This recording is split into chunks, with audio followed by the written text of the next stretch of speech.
आगे इसको और हल करेंगे आप तो कितना आ जाएगा ये आंसर देखिए 16। आप 2 डिवाइड बाई 3 यानी डिवाइड पहले सॉल्व करेंगे तो 2/6 हो जाएगा ये इस तरीके से।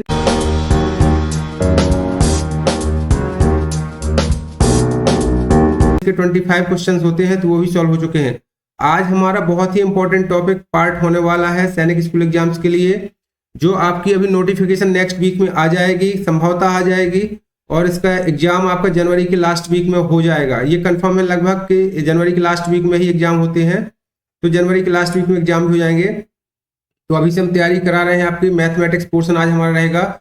आज हम मैथमेटिक्स स्टार्ट करेंगे बेटा सैनिक स्कूल एग्जाम्स के लिए। और है हमारा क्या है, बहुत ही सिंपल क्वेश्चन है। ये क्वेश्चन आपके दोनों एग्जाम्स जो होते हैं आपके, चाहे वो सैनिक स्कूल का एग्जाम हो चाहे नवोदय विद्यालय का एग्जाम हो, सभी के लिए क्वेश्चन इंपॉर्टेंट है, तो सभी के लिए बहुत जरूरी है। देखिए पहला क्वेश्चन दिया गया है 4 अंकों की सबसे बड़ी संख्या तथा 3 अंकों की सबसे छोटी संख्या का योग बताइए। तो ये हर क्वेश्चन हर बच्चे को आना चाहिए, आता है। मैं ऐसा समझ के चलता हूं। देखिए आप क्या लिख देते हैं, 4 अंकों की बड़ी संख्या के लिए 4 बार 9 लिख लेते हैं, या कितने भी अंकों की संख्या बड़ी संख्या यदि पूछी जाए तो उतनी बार आपको 9 लिख लेना है। और यदि 3 अंकों की सबसे छोटी संख्या पूछी जाए तो 3 अंकों की सबसे छोटी संख्या क्या हो जाएगी बेटा, 100 हो जाएगी। और इसका योग क्या हो जाएगा, 9 9 9 1 10 और 9 और 1 10। तो ये देखिए आंसर आपका क्या हो जाएगा, 10,099। Option number 3 is correct answer. ठीक है बेटा, चलिए इसके बाद हम चलते हैं, देखते हैं आपका नेक्स्ट क्वेश्चन। नेक्स्ट क्वेश्चन में आपसे पूछा गया है 0 2 5 3 तथा 1 अंकों का प्रयोग करके बनने वाली 5 अंकों की सबसे बड़ी संख्या तथा सबसे छोटी संख्या का अंतर है। इस तरीके का क्वेश्चन जब भी आ जाए तो आप दी गई संख्याओं को नोट कर लें। सबसे पहले आप उन संख्याओं को बढ़ते क्रम में लिख लें। एक बार बढ़ते क्रम में आप जानते हैं सबसे छोटी संख्या फिर उसके बाद बड़ी संख्या, तो बढ़ते क्रम में 0 1 2 दी गई है, 3 दिया गया है बेटा, 5 दिया गया है। और घटते क्रम में देखिए क्या दिए गए हैं, बनाएंगे इसी को तो 5 3 2 1 0। तो जब घटते क्रम में लिखते हैं तो आपकी सबसे बड़ी संख्या बन गई, और यदि बढ़ते क्रम में देखें तो आपकी सबसे छोटी संख्या ये बन जाएगी। लेकिन 0 से स्टार्ट होने वाली संख्या को हम काउंट नहीं करते हैं, इसलिए हमारी ये संख्या क्या बन जाएगी, 1 0 0 और 1 को हम शिफ्ट कर देंगे एक दूसरे के प्लेस पे, तो हमारी ये संख्या क्या बन जाएगी बेटा, सबसे छोटी संख्या बन जाएगी। अब क्वेश्चन कह रहा है कि बनने वाली 5 अंकों की सबसे बड़ी तथा सबसे छोटी संख्या का अंतर बताइए। तो बड़ी संख्या में से हम छोटी संख्या को क्या कर देते हैं बेटा, माइनस कर देते हैं। चलिए 1 0 2 3 5, चलिए माइनस करके जल्दी कमेंट करके बताइए क्या होना चाहिए। नो बेटा, ये सैनिक स्कूल का पेपर है आपका, सैनिक स्कूल का पेपर है ये, सैनिक स्कूल का मैथमेटिक्स का पार्ट है। लेकिन नवोदय विद्यालय के लिए भी इंपॉर्टेंट क्वेश्चन है, तो आप इसको मिस मत करिएगा और कंटिन्यू रहिएगा। आपके मैथमेटिक्स के क्वेश्चन बहुत ही इंपॉर्टेंट क्वेश्चन है, सेम क्वेश्चन ही आपके नवोदय विद्यालय में भी पूछे जाते हैं। चलिए ओके वेलकम। चलिए चलते हैं, कंटिन्यू करते हैं। तो इसका आप माइनस करके बताइए, 10 में से 5 जाएंगे 5, और यहाँ कितना आएगा आपका आंसर इसमें से, ये देखिए 9 इसको चला जाएगा तो यहाँ बचेगा 10 में से 3 जाएंगे 7, यहाँ कितना हो जाएगा आपका 1, तो 11 में से 2 जाएंगे 9 हो जाएंगे, और यहाँ पे बचेगा आपका 2, यहाँ बचेगा 4। इस तरीके से आपका आंसर, सेकंड का आंसर क्या हो जाएगा बेटा, ऑप्शन नंबर 4 करेक्ट। चलिए आप मुझे कमेंट के माध्यम से बताते जाइए क्लियर हो रहा है आपको या नहीं हो रहा है। आगे बढ़ते चलेंगे हम इस तरीके से। तो आप आज का वीडियो बेटा ऐसा नहीं सोचिएगा कि सैनिक स्कूल का है या नवोदय विद्यालय का है, मैथमेटिक्स का सेशन है। आप ये समझिए कि मैथमेटिक्स की क्लास है, तो ये सभी के लिए इंपॉर्टेंट है। और खासतौर से जो पेपर सॉल्व करा रहा हूँ सैनिक स्कूल एग्जाम का 2024 में आया हुआ पेपर है, तो इस कारण से और भी इंपॉर्टेंट हो जाता है कि ऐसे क्वेश्चन ही आते हैं एग्जाम में, इससे आपको क्लियर हो जाएगा। देखिए अगला क्वेश्चन दिया गया है, नीचे दी गई संख्याओं में से कौन सी संख्या, ये देखिए अगला क्वेश्चन दिया गया है, नीचे दी गई संख्याओं में से कौन सी संख्या 3 से विभाज्य है। तो इस तरीके के क्वेश्चन में आपको क्या देखना पड़ता है, विभाज्यता के नियम। बेटा क्या आने चाहिए आपको नंबर सिस्टम में 3 से 5 से 9 से और ये 11 से, इस तरीके से विभाज्यता के नियम पढ़ लेने हैं। 3 की विभाज्यता का नियम होता है, यदि दी गई संख्या के सभी अंकों का योग, अंकों का योग यानी सभी अंक जो उसमें अंक में दिए गए हैं उनका योग किससे डिवाइड होना चाहिए बेटा, 3 से डिवाइड होना चाहिए। तो वो संख्या क्या होगी, 3 से डिवाइड होगी। देखिए इसमें क्या है, इस पेपर में आप देख रहे हैं यहाँ पे कौन सी संख्या 3 से डिवाइड होगी। तो हर संख्या का हम क्या देख लेते हैं, देखिए 5 1 8 9 3 2 का योग करते हैं यदि, 5 1 6, 8 6 14, 14 और 9 23, 23 3 26 और 2 28, इसका योग कितना आया 28, जो 3 से डिवाइड नहीं है। नेक्स्ट थर्ड नंबर देखिए 2 1 3, 3 3 6 और 4 10, 10 5 15, 4 19, इसका 19 आया जो 3 से डिवाइड नहीं है। ये देखिए अगली अंक में देखिए आप 3 3 6, 7 6 13, 13 6 19 और 2 21 और 5 26, ये भी देखिए 3 से डिवाइड नहीं है। ये देखिए 2 नंबर का जो ऑप्शन है बेटा 1 1 2, 7 2 9, 9 3 12, 4 16, 2 18, 18 आप देख पा रहे होंगे ये कितने से डिवाइड है 3 से डिवाइड है। That means that this number will be divided by 3, यानी कि 3 से विभाज्य होगा। क्लियर है? यस, इसका करेक्ट ऑप्शन होगा नंबर 2। चलिए ऐसे अब नेक्स्ट क्वेश्चन हम सॉल्व करते हैं। चलिए फास्ट ज्वाइन कर लिए बेटा, जो भी बच्चे ऑनलाइन है कंटिन्यू रहिएगा। ये देखिए इसका दिया गया है आपका क्वेश्चन नंबर दिया गया है इसमें 144 divide by 9 into 2 divide by 6 minus 4 का आंसर क्या होगा, आपको आंसर बताना है। तो हम इस क्वेश्चन को नोट कर लेते हैं। देखिए 144 डिवाइड बाय, इसमें बॉडमास रूल का रूल फॉलो करेंगे हम। बॉडमास रूल का मतलब क्या होता है, आपका सबसे पहले ब्रैकेट होता है, फिर ऑफ यानी पावर होता है, डी से डिवीजन होता है, एम से मल्टीप्लीकेशन होता है, मल्टीप्लीकेशन के बाद क्या होता है एडिशन होता है, देन सब्सट्रैक्शन होता है। ये आपका क्या है बेटा बॉडमास रूल है। तो इसी रूल को फॉलो करते हुए क्वेश्चन को देखते हैं, सॉल्व करते हैं इसको। 144 डिवाइड बाय 9 सबसे पहले करेंगे तो कैसे डिवाइड होगा, ये 9 1 जा 9, 9 1 9 और 9 छक्का चौका यानी 16 आ जाएगा, इंटू 2 डिवाइड बाय 6 से यहाँ पे है और -4। इस तरीके से क्वेश्चन आपका बन जाएगा। आगे इसको और हल करेंगे आप तो कितना आ जाएगा ये आंसर, देखिए 16। आप 2 डिवाइड बाई 3 यानी डिवाइड पहले सॉल्व करेंगे तो 2/6 हो जाएगा, ये इस तरीके से हो जाएगा। तो इसका कितना आंसर हो जाएगा 2 1 2 3 6, ये कट जाएगा हमारा, -4 यहाँ बचेगा। आगे इसको हल करते हैं हम तो कितना हो जाएगा 16/3 -4 इक्वल टू 0, यानी सेट कुछ है ही नहीं आपका, 3 आएगा इसका एलसीएम, तो यहाँ 16 -4 3 12, यानी कि 16 - 12 कितना जाएगा ये 4/3। 4/3 ये हमारा आंसर है, करेक्ट आंसर बेटा। मैंने इसको सॉल्व कर लिया है, आप लोग भी इसको सॉल्व करिए। पेपर में इसका आंसर गलत है, कोई भी ऑप्शन सही नहीं दिया गया है। आप इसको चेक कर सकते हैं और मुझे कमेंट करके बताइए क्या मेरा आंसर सही है, यही होना चाहिए 4/3। जो भी बच्चे ऑनलाइन है प्लीज इसको सॉल्व करें। इस ऑप्शन में से कोई भी ऑप्शन सही नहीं है। यहाँ पे क्या होना चाहिए, एक ऑप्शन 4/3 होना चाहिए या पॉइंट डेसिमल होना चाहिए। तो ये क्वेश्चन नंबर इसमें सही नहीं है, इसका ऑप्शन सही नहीं है। चलिए हम नेक्स्ट क्वेश्चन देखते हैं बेटा। आपने इससे पहले की यदि क्लास हमारी नहीं देखी है तो प्लेलिस्ट में जाके क्लास 1 और क्लास 2 सैनिक स्कूल एग्जाम पेपर का जो इंग्लिश का पेपर मैंने सॉल्व कराया, पार्ट कराया है, और बुद्धिमत्ता यानी इंटेलिजेंसी का पोर्शन जो सॉल्व कराया है उसकी क्लास आपको प्लेलिस्ट में मिल जाएगी, तो आप वहां से जाकर उसको देख सकते हैं।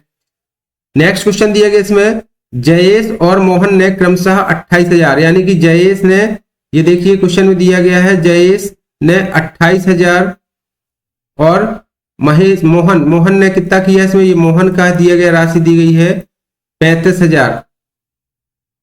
निवेश करके एक व्यापार शुरू किया। वर्ष के अंत में मोहन को लाभ में अपने हिस्से के रूप में कितने रुपए 6,250 रुपए मिले, तो व्यापार से कुल कितना लाभ हुआ ये आपको बताना है। इसमें देखिए कैसे निकालेंगे। सबसे पहले तो इनको हम फ्रैक्शनल में मतलब इनका रेशियो निकालेंगे। रेशियो से दिया गया क्वेश्चन है, अनुपात से दिया गया है, तो इसको सॉल्व करते हैं। 3 0 से 3 0 कट जाएंगे, 7 चौको 28, 7 पन्ना 35, यानी कि इन्होंने जो बिजनेस स्टार्ट किया अपने रुपए लगाए वो किस रेशियो में लगाए, 4:5 में लगाए। अब ये कह रहा है कि वर्ष के अंत में जो उनमें लाभ हुआ वो अनुपात में से पैसे, जो लाभ के पैसे निकाले मोहन ने कितने निकाले 6,250, तो मोहन का लाभ कितना दिया गया बेटा 6,250 रुपए दिया गया है। क्लियर है? तो हम अब मान लेते हैं कि जयेश का जो लाभ है, जयेश का लाभ हमें पता नहीं तो मान लेते हैं x मान लेते हैं। इस तरीके से इसको सॉल्व करेंगे। अब हमें ये मालूम है कि 4/5 यानी इनका जो मिक्स किया हुआ राशि का अनुपात है 4/5 था, तो इसी तरीके से इनका लाभ भी बराबर होना चाहिए उसी अनुपात पे 6,250। ये आपका जयेश का अनुपात बराबर है और ये महेश का। इससे हम x की वैल्यू निकालते हैं बेटा, तो x बराबर क्या हो जाएगा, ये मल्टीप्लाई हो जाएंगे इस तरीके से, तो ये हो जाएगा 5x बराबर 4 का गुणा करेंगे हम 6,250 50 में, तो x बराबर क्या निकल आएगा हमारा 4 गुणे 6250 बटे 5। अब इसको हम सॉल्व कर लेते हैं तो कितना हो जाएगा ये आपका, देखिए 5 1 जा 5 यानी कि इसमें से 2 हो जाएंगे तो 5 दूनी 10 और कितना हो जाएगा ये 5 एकम 5, यहाँ से एक बचेगा 12, 5 दूनी 10 और ये 5 25 और 0 1250 का इंटू करेंगे 4 में तो कितना हो जाएगा 4 4 0 4 5 20 4 दूनी 8 और 2 10 4 एकम 4 1 5 5000 रुपए। 5000 रुपए बेटा ये क्या निकला x, यानी कि किसका x हमने किसका माना है, ये जयेश का लाभ माना है, ये जयेश का लाभ माना है। तो जयेश का लाभ है बेटा 5000 रुपए, ये जयेश का लाभ है। और मोहन का लाभ कितना आया है उसमें दिया गया था क्वेश्चन में 6250, ये दोनों का लाभ हो गया। अब पूछा गया क्वेश्चन में कि व्यापार में कुल कितना लाभ हुआ, तो आप व्यापार का कुल लाभ इन दोनों के लाभ को प्लस कर देंगे तो 0 5 2 और 6 5 11 यानी 11250 रुपए आपका इन दोनों का लाभ हो जाएगा। क्लियर है, कंटिन्यू करें बेटा।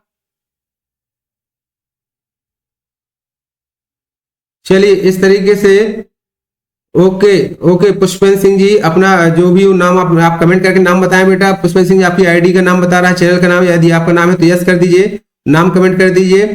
तो मुझे लगता है ये वीडियो क्वेश्चन आपको समझ में आया होगा। ये वाला क्वेश्चन नंबर 30 सैनिक स्कूल एग्जाम का क्वेश्चन नंबर 30, इस तरीके से इसको सॉल्व करना है। नेक्स्ट क्वेश्चन फिर से दिया गया, देखो नेक्स्ट क्वेश्चन दिया गया, इसमें कहां से दिया गया नेक्स्ट क्वेश्चन आपका मिश्रण से दिया गया, अनुपात समानुपात से। यहाँ पे दिया गया पीली दाल और काली दाल का 20 किलोग्राम मिश्रण में 4 किलोग्राम काली दाल है। मिश्रण में काली दाल और पीली दाल का अनुपात है, कैसे आप इसको निकालेंगे। देखिए पीली दाल और काली दाल कितनी है, टोटल 20 किलोग्राम है, कितनी है 20 किलोग्राम दोनों दालें हैं। अब इसमें कह रहा है 4 किलोग्राम आपकी कौन सी दाल है, 4 किलोग्राम आपकी काली दाल है, काली दाल। तो आप इस तरीके से आप पीली दाल निकाल सकते हैं। पीली दाल आपकी क्या होगी, चलिए हम नोट करते हैं इधर पे, पीली दाल कितनी हो जाएगी आपकी 20 - 4 बराबर 16 kg। अब क्वेश्चन में पूछा गया है मिश्रण में काली दाल और पीली दाल का अनुपात क्या होगा, तो ऊपर हम पहले हम कौन सी लिखेंगे काली और नीचे पीली दाल लिख लेंगे। काली दाल हमारी कितनी थी बेटा 4 किलोग्राम और पीली दाल हमारी 16 किलोग्राम है। अब इसको हम इसमें कट करेंगे, ये देखिए 4 चौको 16, 26 का C, very good Pushpendra Singh ji ने बताया है 26 का C। ओके चलिए नेक्स्ट इसको देखते हैं हम, इसका आंसर कितना आया 4 1 जा 4 4 2 जा 4 4 जा 16 1:4, ये आया हमारा अनुपात। क्वेश्चन नंबर इसका आया 4 4 1 अनुपात 4, यानी कि इसका आंसर क्या हो जाएगा 1:4, आंसर नंबर 2। 31 का आंसर क्या हो जाएगा नंबर 2। नेक्स्ट क्वेश्चन देखते हैं, इसी तरीके से आप लोग कमेंट करके आंसर बताते रहिए। ओके बहुत बढ़िया बहुत बढ़िया। चलिए आगे देखते हैं, नेक्स्ट क्वेश्चन देखते हैं हम। इसमें निम्न में से संख्या 199 का रोमन अंकों में सही निरूपण क्या होगा। तो आप लोगों ने नंबर सिस्टम में रोमन संख्याएं पढ़ी होंगी, आपको रोमन संख्याएं आनी चाहिए इस क्वेश्चन को सॉल्व करने के लिए। आप पढ़ लीजिएगा रोमन संख्या से क्वेश्चन आते हैं। ये देखिए 2 क्वेश्चन पूछे गए हैं।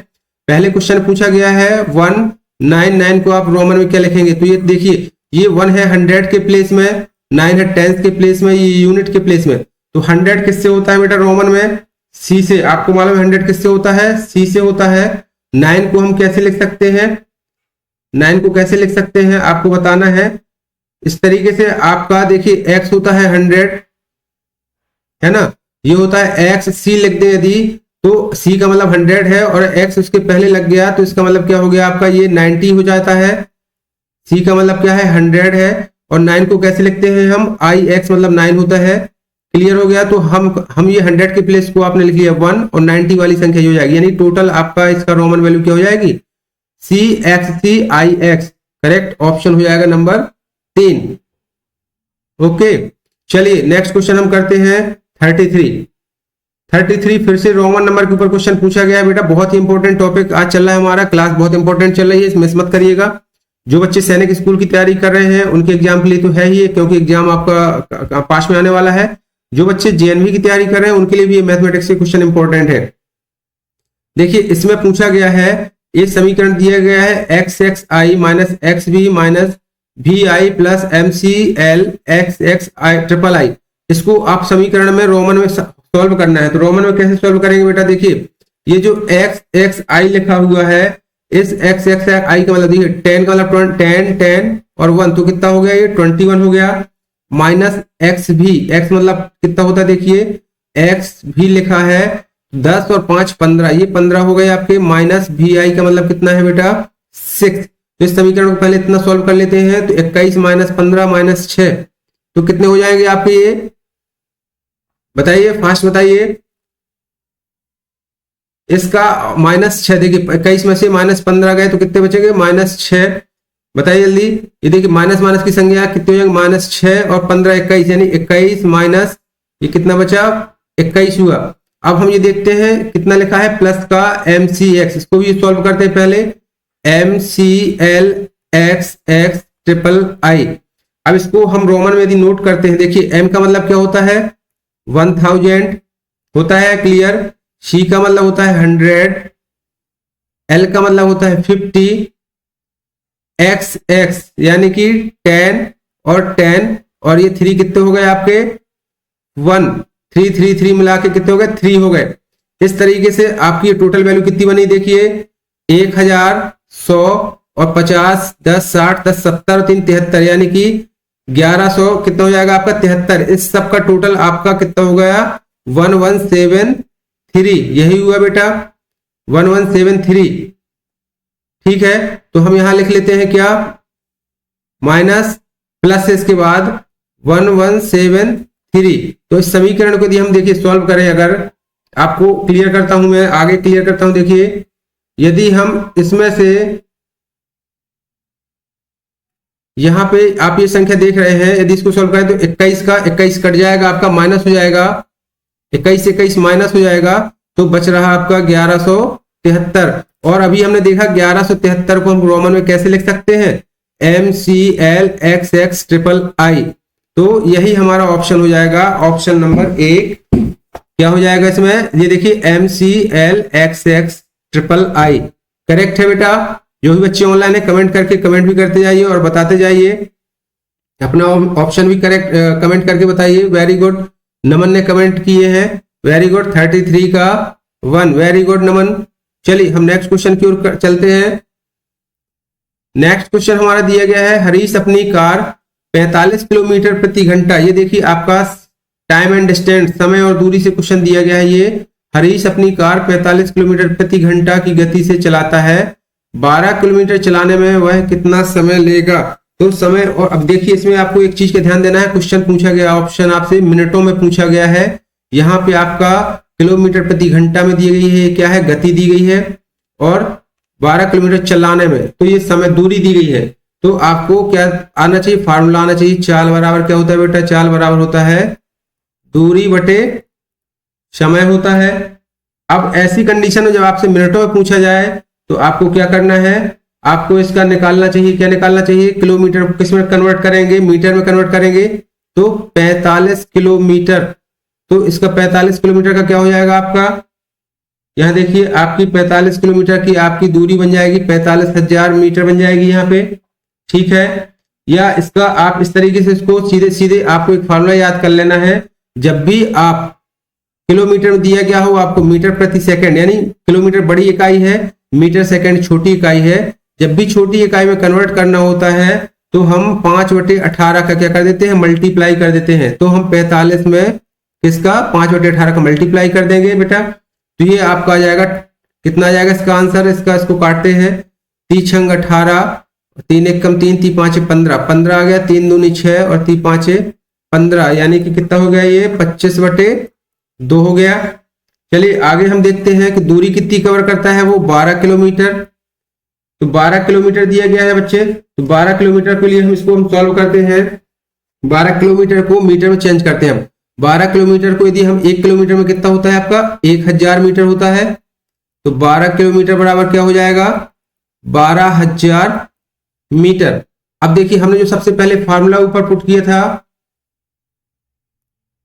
हमने सबसे ऊपर फार्मूला लगाया था, क्या फार्मूला लगाया था, चाल बराबर दूरी बटे समय।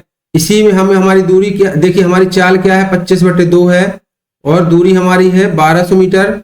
हमें क्या निकालना है, इसमें क्वेश्चन में पूछा गया है, इसमें मिनटों में, कितने मिनटों में यानी समय में पूछा गया है। तो समय बराबर क्या हो जाएगा आपका, समय बराबर हो जाएगा दूरी बटे चाल।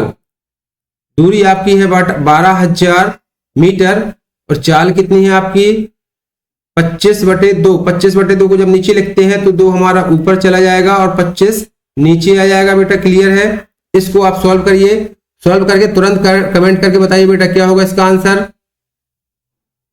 वेरी गुड, सभी लोग ऑनलाइन है, बताइए इसका क्या होगा आंसर। इसको काट के सॉल्व करिए इसको। देखिए इसको सॉल्व करते हैं हम। 5 25 और 5 दूनी 10, 5 चौको 20 और 0 0। फिर 5 से इसको काटते हैं तो 5 चौको 20, 5 अट्ठे 40 और 0, यानी कि कितना हो गया 480 हो गया। ये 480 में हम 2 का गुणा करते हैं तो कितना हो जाएगा, देखिए 2 0, 2 अट्ठे 16, 2 चौको 8 1 9, 960 आया यहाँ पे। अब 960 किसमें है बेटा, ये हमारा अभी हमारा ये निकला हुआ है आंसर किसमें। अब इसको हमें मिनटों में बताना है तो 1 मिनट में आप जानते हैं 1 घंटे में कितने मिनट होते हैं, 1 घंटे बराबर होते हैं 60 मिनट, है ना। तो हम इसमें 60 का डिवाइड कर देते हैं, तो 60 से डिवाइड करते हैं 6 1 6 और 6 6 36, यानी 16 मिनट। ये हमारा करेक्ट ऑप्शन हो जाएगा 16 मिनट। 6 देखिए इसको काटते हैं, 0 से 0 कट गया और 6 एकम 6, 6 छंग 36, 16 मिनट। इसका क्या आंसर आ जाएगा 16 मिनट। करेक्ट आंसर होगा इसका 16 मिनट। ये जो ऑप्शन दिया गया है ऑप्शन पे आप टिक कर लीजिएगा, इसका ऑप्शन इसमें करेक्ट नहीं दिया गया है।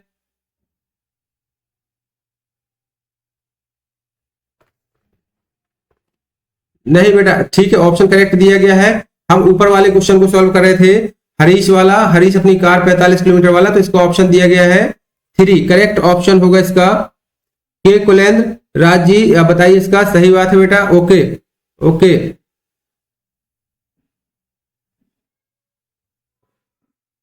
ओके बेटा, थैंक यू इन्फॉर्मेशन देने के लिए कुलेंद्र राज जी, थैंक यू। चलिए आगे हम फॉर्म आ गया तो आप उसकी कंटिन्यू तैयारी करिए, आपके लिए बहुत ही इंपॉर्टेंट होने वाला है ये क्वेश्चन। देखिए 34 का जो हमने सॉल्व किया है इसका आंसर कितना आया 16 मिनट। आप चाहें तो इस वीडियो को पॉज करके भी आगे चल के देख सकते हैं। चलिए मैं स्क्रीन साफ कर देता हूं।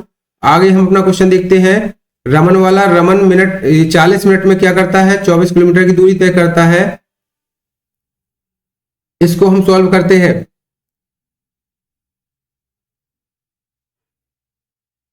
चलिए क्वेश्चन पढ़िए, क्वेश्चन में क्या लिखा है बेटा। क्वेश्चन में लिखा है रमन 40 मिनट में 24 किलोमीटर की दूरी तय करता है। यदि वह अपनी गति 4 किलोमीटर प्रति घंटा बढ़ा दे तो उसी दूरी को तय करने के में वह कितना समय लेगा। देखिए बेटा ये दूरी और समय कितने मिनटों में दी गई है, आपको इसमें क्या कर लेना है, समय क्या दिया गया आपको, इसमें समय दिया गया है 40 मिनट। 40 मिनट दिया गया है। आपकी जो गति है वो किलोमीटर प्रति घंटा में है बेटा, इसलिए हम सबसे पहले इस मिनट को हम किस में कन्वर्ट करेंगे, घंटे में कन्वर्ट करेंगे। तो 1 घंटा बराबर आपको पता है कितना होता है 60 मिनट होते हैं। तो 40 मिनट को हम कैसे कन्वर्ट करेंगे, 40/60, 2 दूनी 4, 2 तिये 6, यानी कि 2/3 घंटे। 40 मिनट को हम क्या लिख सकते हैं बेटा 2/3 घंटा। अब इसके बाद हम सॉल्व करते हैं। देखिए क्योंकि हमारी दूरी कितनी दी गई है, दूरी दी गई है यहाँ पे 24 किलोमीटर, कंफर्म है। तो हम चाल निकाल लेते हैं। चाल बराबर क्या होता है, दूरी बटे समय होता है।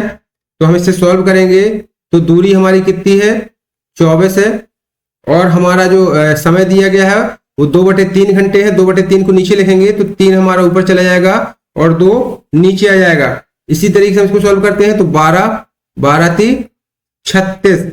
अब ये देखिए बेटा ये कितनी दूरी कवर कर रहा है 36 किलोमीटर। वो 40 मिनट में कितना, वो अपनी यदि इस स्पीड से चलता है 24 किलोमीटर 4 किलोमीटर, यदि 40 मिनट चला, 40 मिनट में इतनी दूरी तय करता है तो किस रफ्तार से चल रहा है? 36 किलोमीटर प्रति घंटे से चल रहा है। 36 किलोमीटर प्रति घंटे की रफ्तार से वो चल रहा है, तभी वो 40 मिनट में 24 किलोमीटर की दूरी तय कर रहा है। क्वेश्चन कह रहा है कि यदि वो अपनी स्पीड यानी अपनी चाल कितनी 4 किलोमीटर प्रति घंटा और बढ़ा दे, यानी जो 36 आया है किलोमीटर प्रति घंटा, उस स्पीड को 4 किलोमीटर प्रति घंटे की रफ्तार से और बढ़ा दे तो कितनी हो जाएगी? 40 किलोमीटर प्रति घंटा की रफ्तार हो जाएगी। तो लेकिन दूरी वही कवर कितने समय में करेगा? यानी दूरी बराबर उसको वही करनी है 24 किलोमीटर। तब हम इस कंडीशन में क्या पूछा गया उससे? तो कितना समय लगेगा? तो समय बराबर क्या हो जाएगा? समय बराबर आपका हो जाएगा फिर से दूरी बटे चाल। दूरी आपकी वही है 24 किलोमीटर। चाल आपकी कितनी है बेटा? चाल आपकी दी गई है 40 किलोमीटर प्रति घंटा। आप इसको हल करेंगे तो 6 देखिए 4 छंग 24, 4 धाम 40, 2 तिया 6, 2 पंचे 10, यानी कि 3/5 कितनी निकली? ये घंटे में निकली हुई है दूरी। आपको आंसर पूछा गया किसमें? आंसर किसमें बताना है आपको? घंटे में, मिनट में बताना है। क्वेश्चन में पूछा गया है कितने समय में वह मिनटों में लेगा, कितना समय मिनटों में लेगा। तो 3/5 घंटे जो निकले हैं, इसको मिनटों में कन्वर्ट करने के लिए 3/5, 1 घंटे में 60 मिनट होते हैं, इसको आप लिख देंगे तो 12 पंचे 60, यानी कि 12 × 3 = 36। करेक्ट आंसर क्या हो जाएगा बेटा इसका? 36 मिनट। Option number 3। होपफुली समझ में आ रहा होगा आपको, क्योंकि ये क्वेश्चन देखने में सिंपल जरूर है बेटा। जब तक आप इसकी प्रैक्टिस नहीं करेंगे, आप वीडियो को पॉज करके 1-2 बार देख सकते हैं। आगे जब लाइव खत्म हो जाएगा आपको बहुत अच्छे से क्लियर समझ में आएगा जो मैंने इसमें बताना चाह रहा था।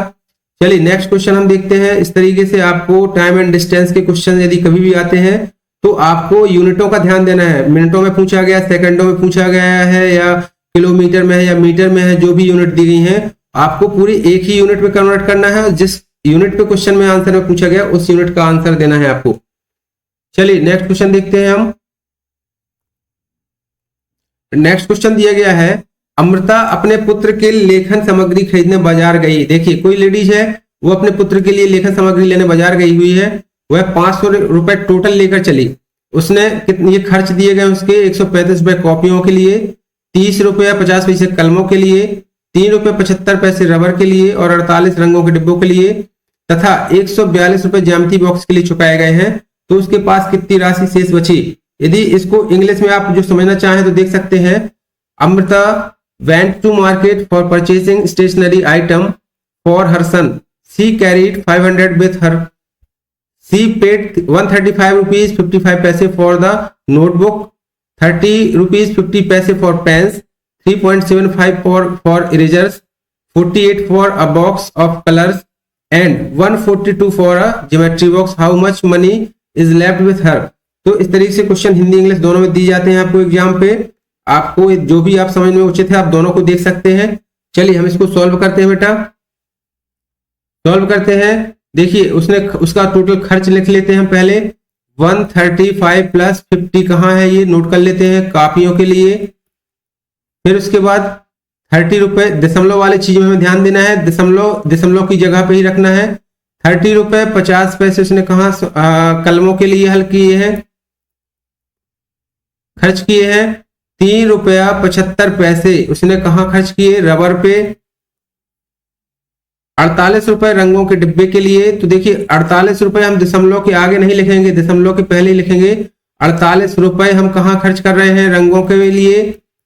देन उसके बाद 142 रुपए कहाँ खर्च कर रहे हैं? ज्यामिति बॉक्स के लिए। तो 142 रुपए खर्च किए हैं बॉक्स के लिए, ज्यामिति बॉक्स के लिए। अब हम इसका टोटल खर्च निकाल लेते हैं। तो देखिए 5 5 5 10 17 का 7 कैरी आई 1 आया तो 5 1 6 3 9 8 17 2 19 का 9, फिर 1 आएगा कैरी तो 3 1 4 3 7 4 11 4 15, फिर 1 आया कैरी यानी हासिल तो 1 1 2 1 3 359 रुपया 75 पैसे उसने टोटल खर्च किए। वो बेटा घर से लेकर कितने चली थी? देखिए घर से लेकर वो चली थी केवल 500 रुपए। 500 रुपए में से हमने 359 रुपए 75 पैसे खर्च कर दिए। तो इसको हम कितने पैसे बचाएंगे? तो इसका हम माइनस करते हैं। देखिए यहाँ तो 0 0 लगा सकते हैं, दशमलव के माइनस आपको आना चाहिए। ये 10 हो जाएगा, 10 में से 5 जाएंगे 5, यहाँ बचेंगे 9, 9 में 7 जाएंगे 2, और यहाँ कितना बच जाएगा ये 9, 10 में से एक इसको दे देगा तो 9 में से 9 जाएंगे 0, ये भी आपका 9 बचा, 9 में से 5 जाएंगे 4, यहाँ 4 में से 3 जाएगा 1, 140 रुपीज 25 पैसे। क्लियर है बेटा? जो बच्चे ऑनलाइन है प्लीज कमेंट करके बताएं, आप ऑप्शन भी कैलकुलेट कर सकते हैं यदि समझ में आ रहा है तो ओके सर। और आप मुझे बताइएगा तो मैथ के मैं इसी तरीके से आगे और प्रैक्टिस पेपर लेके आऊंगा आपके लिए।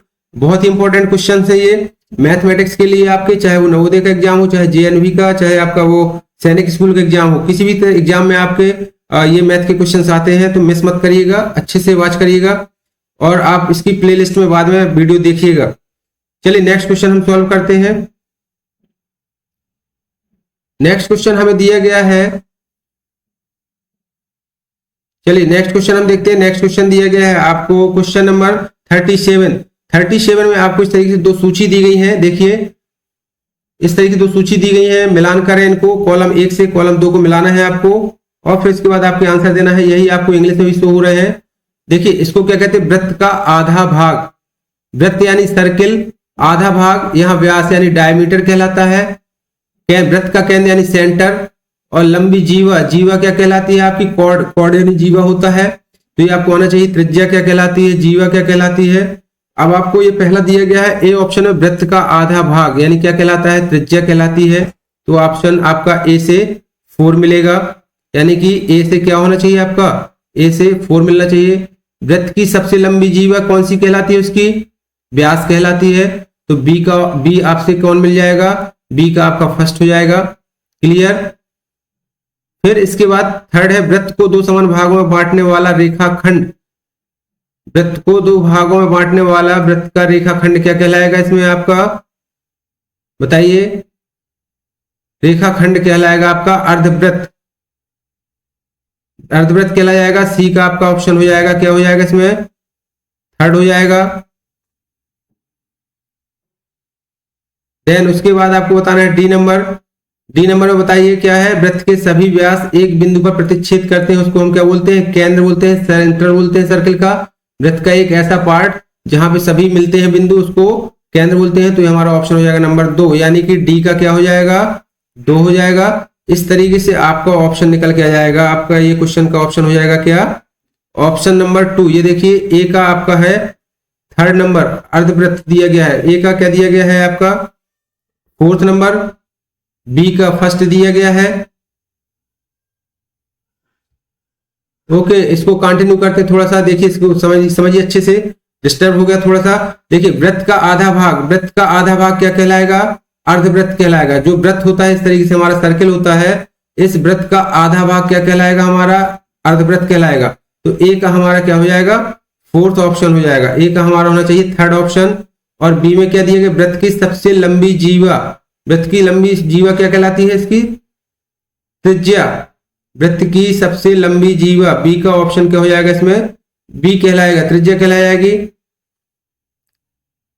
वृत्त की सबसे लंबी जीवा, जीवा क्या कहलाती है, ये ऐसी वो कहलाती है जो आप वृत्त के अंदर कहीं भी उसको पार्ट में मिलाते हो, दो बिंदुओं को मिलाते हैं। वृत्त को दो समान भागों में बांटने वाला रेखाखंड, वो क्या कहलाएगा, आपका व्यास कहलाएगा। तो सी का ऑप्शन क्या हो जाएगा, आपका फर्स्ट हो जाएगा। और डी का वृत्त के सभी बिंदु को मिलाने वाला, आपका केंद्र बिंदु को मिलाने वाला वृत्त का केंद्र कहलाया जाएगा। तो इस तरीके से करेक्ट ऑप्शन हो जाएगा नंबर 2। चलिए आगे क्वेश्चन इसको हम देखते हैं। नेक्स्ट क्वेश्चन दिया गया इस तरीके से, आपको देखिए ये भी एक सर्किल वृत्त से दिया गया question. In the figure O is the center of the circle. If AB equal to 8 centimeter, then the length of the OP is. आपको बताना है आकृति में 0 वृत्त का केंद्र है, यदि AB बराबर 8 सेंटीमीटर तो OP की लंबाई क्या होगी। बेटा आपको इस तरीके से क्वेश्चन आपको बताना है। देखिए सर्किल में ये AB है और AB की लंबाई कितनी दी गई है, 8 सेंटीमीटर दी गई है। तो OP क्या है, इसमें OP भी एक त्रिज्या, यदि ये OP इसका आधा पार्ट है, ये OB आधा पार्ट है, तो OP भी आधा पार्ट है और ये इक्वल होगा इसके, यानी कि इसकी आंसर जो जीवा दी गई है इसका आधी होती त्रिज्या, तो 8/2 इज इक्वल टू कितना हो जाएगा, ये 4। करेक्ट ऑप्शन हो जाएगा आपका 4। बेटा आज हम इसके 26 से लेके कितने क्वेश्चन 40 नंबर तक सॉल्व करेंगे। ज्यादा लंबा वीडियो नहीं करेंगे, कल आगे कंटिन्यू इसको रखेंगे दीपावली के बाद। तो आज हम 40 नंबर तक इसको सॉल्व करते हैं। चलिए देखिए, इसमें दिया गया है क्वेश्चन से 39 क्वेश्चन दिया गया है रेशनल नंबर से। रेशनल नंबर का क्वेश्चन दिया गया है, आपको ऐसे क्वेश्चन को बताना पड़ता है दशमलव में निकाल के कि इनके स्थान पर जो आपका क्वेश्चन पूछा गया, जैसे इसे पूछा गया 39 में, निम्नलिखित भिन्नों को आरोही क्रम में लगाने पर बाईं ओर से तीसरे स्थान पर कौन सा भिन्न होगा। ये देखिए यहाँ पे 4 भिन्न दी गई हैं आपको। क्या दी गई हैं? ये फ्रैक्शंस दिए गए हैं, फ्रैक्शंस बोलते हैं इनको। 2/3, 5/6, 7/8 और 9/14। इस तरीके से आपको ये 4 भिन्न दी गई हैं। तो आपको सबसे पहले क्या कर लेना है, एक एक डेसिमल पॉइंट तक सभी की वैल्यू निकाल लेनी है। 3 को जब भी हम डेसिमल लगाते हैं तो ये कितना बन जाएंगे, 20, 50, 70 और 90, एक 0 बढ़ा देते हैं। अब देखिए 3 6 जा 18 और 6 से यदि हम इसको भाग करते हैं तो 6 8 48, 8 7 56, 8 8 64, 8 बार गया और 14 5 70, 14 6 84। अब अभी देखिए 0.6, 0.88 और 0.6। आपको ये बताना है बाईं ओर से तीसरे स्थान पर कौन सा भिन्न होगा। तो अभी ये देखिए 2 अंकों में समानता चल रही है, ये 2 अंकों में। तो हम पहले 6 वाली अंक की संख्या को सॉल्व करते हैं और इनको आगे 2 डेसिमल तक सॉल्व करते हैं। कितना आया था इसका आंसर, 3 6 18, फिर से 2 बचा तो फिर 3 6 18 जाएगा। इसके बाद 90/14 आया था, 14 6 84, तो 6 बचा था, 6 60 हो जाएगा। तो क्या हो जाएगा, 14 चौको 56, यानी कि ये कितना आंसर आएगा इसका, देखिए 14 6 84, फिर हमारा 6 बचा तो ये 60 हो जाएगा और 14 5 70 होते हैं, 14 चौको 56, इसलिए 0.64 आया, ये 0.66 आया। हमें थर्ड नंबर में भी निकालना है सेकंड डेसिमल तक। अब 6 8 48, इसका 2 बचा रिमाइंडर तो 20 हो जाएगा, 6 3 18, 8 से इसको काटेंगे तो 8 ये 64 आया था तो 6 बचा, 60 हो जाएगा, 8 8 6 48, 8 7 56। तो देखिए अब हमारी चारों वैल्यू निकल आई हैं। इनमें सबसे बड़ी संख्या हमारी कौन सी होगी, 0.87 वाली। फिर इसके बाद होगी हमारी 83 वाली। फिर इसके बाद कौन सी होगी, 0.66 वाली। फिर इसके बाद होगी 0.64 वाली। क्वेश्चन में पूछा गया है निम्नलिखित भिन्नों को आरोही क्रम में लगाने पर बाईं ओर से तीसरे स्थान पर कौन सा भिन्न होगा। आरोही क्रम क्या होता है बेटा, आरोही क्रम मतलब होता है बढ़ते क्रम में। बढ़ते क्रम यानी कि पहले सबसे छोटी, फिर उससे बड़ी, फिर उससे बड़ी, यही होता है असेंडिंग। इसमें क्या दिया गया, देखिए इंग्लिश में आप समझ सकते हैं इसको। Following fraction will be at the third place from the left when these fraction arrange in ascending. Ascending यानी क्या होता है, बढ़ते क्रम में। बढ़ते क्रम में यानी सबसे छोटी, देखिए 64 है तो 64 का रेशनल नंबर क्या था, देखिए 64 का रेशनल नंबर था 4/9। फिर इसके बाद कौन सी होगी बढ़ते क्रम में, 66 की संख्या कौन सी निकली है, 20/3। फिर इसके बाद कौन सी संख्या है, 83। तो 83 की देखिए 50 कितनी है, 6। तो ये हमारी बाएं हाथ से तीसरी संख्या 50/6 हमें प्राप्त हो गई। तो हमारा ऑप्शन यही हो जाएगा 50/6, यानी सॉरी 5/6। आंसर क्या है, संख्या इसकी क्या दी गई थी, 5/6। तो हमारी संख्या हो जाएगी 5/6, यही करेक्ट ऑप्शन हो जाएगा। समझ में आ रहा होगा बेटा, होपफुली आपको अच्छे से समझ में आ रहा होगा। और कंटिन्यू रहिएगा क्लास में। कल की क्लास में, नेक्स्ट क्लास में हमारी, कल तो दीपावली की, आपको बेस्ट विशेष, सभी को दीपावली की हार्दिक शुभकामनाएं। हमारा आज का लास्ट क्वेश्चन होगा। यदि आपको चैनल अच्छा है, इसमें आपके लिए कंटेंट अच्छा है, तो वीडियो आपके लिए बना रहा हूं, तो चैनल को लाइक कर दीजिए, सब्सक्राइब कर लीजिए और बेल नोटिफिकेशन को भी प्रेस कर दीजिए, ताकि आने वाले मेरे वीडियो की आपको नोटिफिकेशन मिल जाए और आपकी इंपॉर्टेंट क्लास मिस ना हो। चलिए लास्ट क्वेश्चन आज की क्लास का देखते हैं। ये क्या दिया गया है, भिन्नों को अवरोही क्रम में व्यवस्थित कीजिए।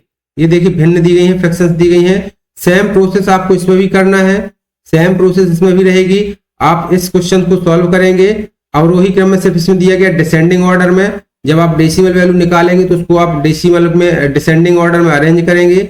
देन उसके बाद आपको इसका आंसर बताना है। डेसिमल में अरेंज करने के बाद आपका कौन सी वैल्यू आ रही, फर्स्ट सेकंड थर्ड।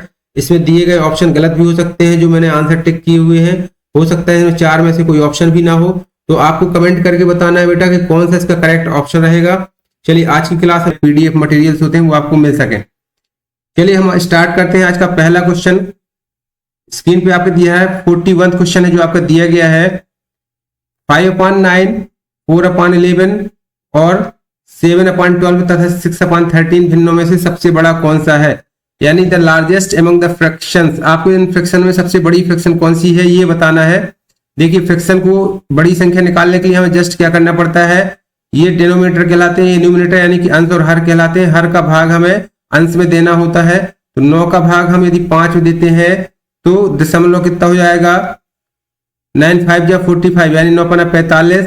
अभी हम पहली बार में जो पहला राउंड करते हैं उसमें हम केवल एक एक डिजिट तक अंक निकालते हैं।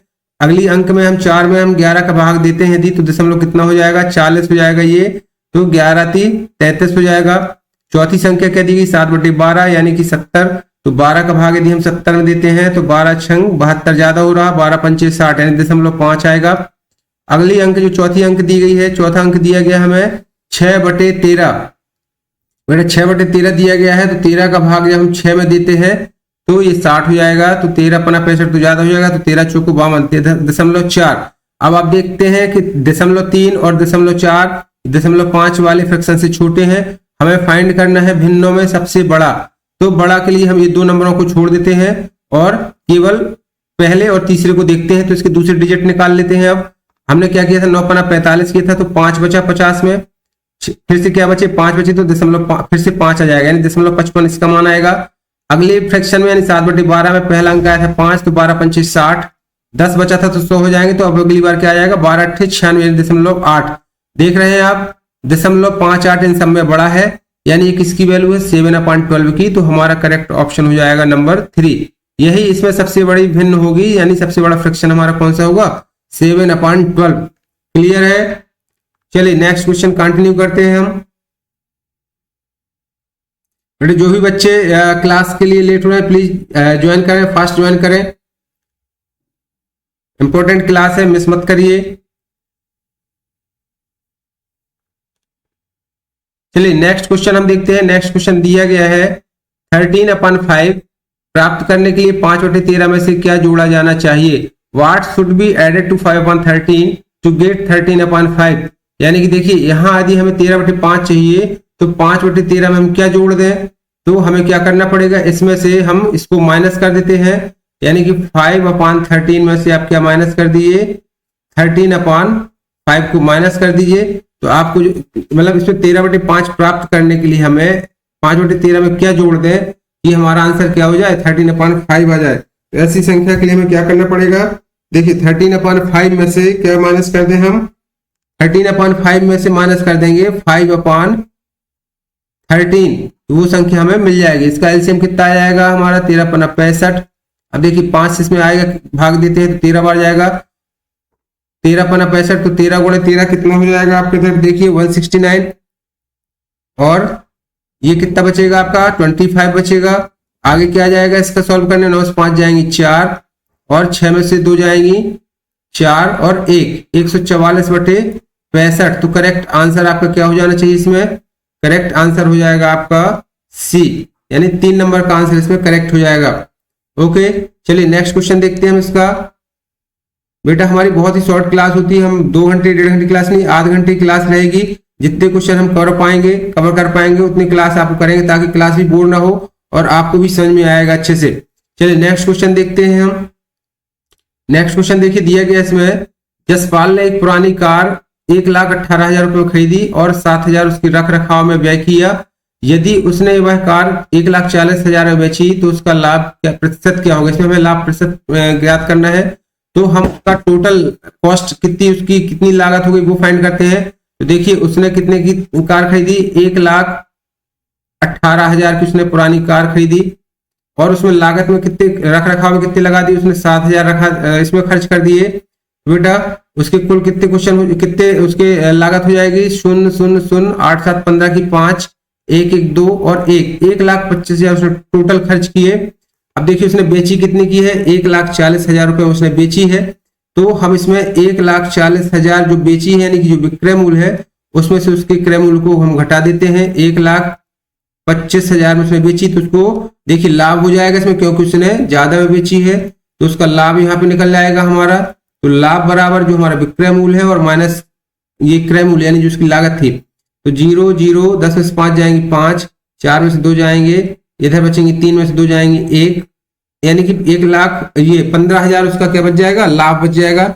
हमें प्राप्त करना है उसका लाभ प्रतिशत। तो लाभ प्रतिशत बराबर क्या हो जाएगा, लाभ प्रतिशत बराबर आपको फॉर्मूला याद कर लेना है। लाभ प्रतिशत बराबर हो जाता है लाभ बटे क्रय मूल्य। हमेशा लाभ या हानि जो भी होती है आपकी किस में होती है, क्रय मूल्य में होती है। तो लाभ बटे कितना हो जाएगा, क्रय मूल्य गुणे 100। इसमें आप लाभ आपका 15,000 है तो 15,000 नोट कर देंगे। क्रय मूल्य आपका कितना था, 1,25,000 रुपए, ये आपका क्रय मूल्य था। इस तरीके से और 100 में इंटू कर देंगे तो आपका कितना होगा, इसकी वैल्यू कितनी निकल आएगी, 3 शून्य से देखिए 3 शून्य काट दीजिए आप, 2 शून्य यहाँ काट दीजिए, 1 शून्य यहाँ काट दीजिए। अब इससे काटेंगे आप इसको तो आपका आंसर इसमें आपको मिल जाएगा। कितना आपको इसको काटना है, सोल्यूशन इसका करिए। काटते हैं इसको, देखिए 5 से यदि काटेंगे तो 5 दूनी 10, 5 25, 5 3 15 और 0 0। अब यहाँ से इसको काटते हैं तो 25 1 कम 25, 25 दूनी 50, यानी कि टोटल 12% का उसको क्या हो जाएगा बेटा, लाभ। टोटल 12% का उसको लाभ होगा। इस तरीके से आंसर हो जाएगा हमारा question answer option number 3। Clear है? आप लोग मेरे साथ कंटिन्यू रफ और पेंसिल भी लेके बैठ सकते हैं ताकि और अच्छे से क्लियर होगा। मेरे साथ साथ आप भी उसको सॉल्व करिए, बहुत ही इंपॉर्टेंट क्वेश्चन है और ये क्वेश्चन नवोदय विद्यालय और सैनिक स्कूल दोनों भी एग्जामों के लिए बहुत इंपॉर्टेंट है। तो जो बच्चे नवोदय या सैनिक स्कूल या राष्ट्रीय मिलिट्री स्कूल की तैयारी कर रहे हैं वे सभी इस वीडियो को अच्छे से वॉच करें, कंटिन्यू रहे वीडियो पे, इसको स्किप मत करें, आपको बहुत अच्छे से समझ में आएगा। बहुत इंपॉर्टेंट क्वेश्चन है बेटा। चलिए हम नेक्स्ट क्वेश्चन देखते हैं। नेक्स्ट क्वेश्चन दिया गया है समकोण के 10वें भाग के पूरक कोण का संपूरक कोण होगा। इंग्लिश में देखा तो the supplementary angle of the complementary angle of 1/10 of a right angle will be. देखिए समकोण क्या कहलाता है, आपका राइट एंगल एक ऐसा एंगल होता है जिसका 90 डिग्री होता है। क्वेश्चन में दिया गया है इसके 10वें भाग के पूरक कोण और संपूरक कोण आपका क्या कहलाते हैं, पूरक कोण क्या कहलाता है आपका कंप्लीमेंट्री कहलाता है, पूरक कोण और सप्लीमेंट्री कहलाता है अधिक कोण, यानी कि आपका संपूरक कोण। तो देखिए पूरक कोण आपका कितने डिग्री का होता है, 90 डिग्री का, और जो सप्लीमेंट्री कोण होता है 180 डिग्री का। ये आपको याद करके रखना पड़ेगा। आप इस तरीके से भी ट्रिक्स को याद कर सकते हैं। कंप्लीमेंट्री पहले आता है यानी सी छोटा होता है, सप्लीमेंट्री बाद में आता है, एस बड़ा होता है, 180 बड़ा होता है, 90 छोटा होता है। तो इस तरीके से आप इसको याद कर सकते हैं कंप्लीमेंट्री सप्लीमेंट्री से। चलिए अब आते हैं अपने क्वेश्चन पे। क्वेश्चन दिया गया है समकोण के 10वें भाग के पूरक कोण का संपूरक कोण होगा, यानी कि इसका 10वां भाग देखिए क्या होगा राइट एंगल का, तो 90/10 बराबर 10 से काट देंगे तो 9 आ गया। अब आपका इसका क्या 10वें भाग के पूरक कोण, तो पूरक कोण इसका क्या होगा 10वें भाग का। अब आप इसको निकाल सकते हैं 10वें भाग का पूरक कोण, यानी कि 90 माइनस 9, 10वें भाग हमारा 9 निकला। इसका पूरक कोण अपना 90 से -9 करेंगे तो कितना आ जाएगा बेटा 81 डिग्री। अब आगे पूछा गया का संपूरक कोण, संपूरक मैंने भी बताया आपको सप्लीमेंट्री कितना होता है आपका 180 डिग्री के, तो आपका संपूरक कोण निकल आएगा इससे संपूरक बराबर 180 माइनस 81। इसको आप हल करेंगे तो कितना आएगा आपका आंसर, देखिए 99 डिग्री आपका क्या हो जाएगा, ये हो जाएगा आपका संपूरक कोण। 99 करेक्ट ऑप्शन हो जाएगा नंबर 1 करेक्ट है। चलिए हम नेक्स्ट क्वेश्चन देखते हैं बेटा। नेक्स्ट क्वेश्चन में दिया गया है किसी समकोण के आधे के तिगुने का संपूरक होगा। The supplementary angle of 3 times of the half of the right angle is. In 4 options में से आपको बताना है कि समकोण के आधे, समकोण आपको पहले बताया मैंने क्या कहलाता 90, इसका हाफ क्या कहलाएगा 45 हो जाएगा, के तिगुने। क्वेश्चन को सॉल्व करिए तो इसका तिगुना यानी इंटू 3 कितना हो जाएगा 3 5 15, 3 4 12 और 1 13, 135 डिग्री हो गया। का संपूरक, अब आपको इसमें बताना है का संपूरक, तो संपूरक कितना हो जाएगा बेटा इसका, आप इसको किससे माइनस कर देंगे 180 डिग्री से, 180 डिग्री माइनस 135, इसको माइनस करेंगे तो कितना आ जाएगा 45 डिग्री। ये आपका 45 डिग्री एंगल क्या कहलाएगा, अभी 4 ऑप्शन में से आप देख लीजिए। पहला ऑप्शन दिया गया न्यून कोण, न्यून कोण इज करेक्ट क्योंकि 90 से छोटा है, जो कोण 90 से छोटा होता है उसको न्यून कोण या एक्यूट एंगल बोलते हैं।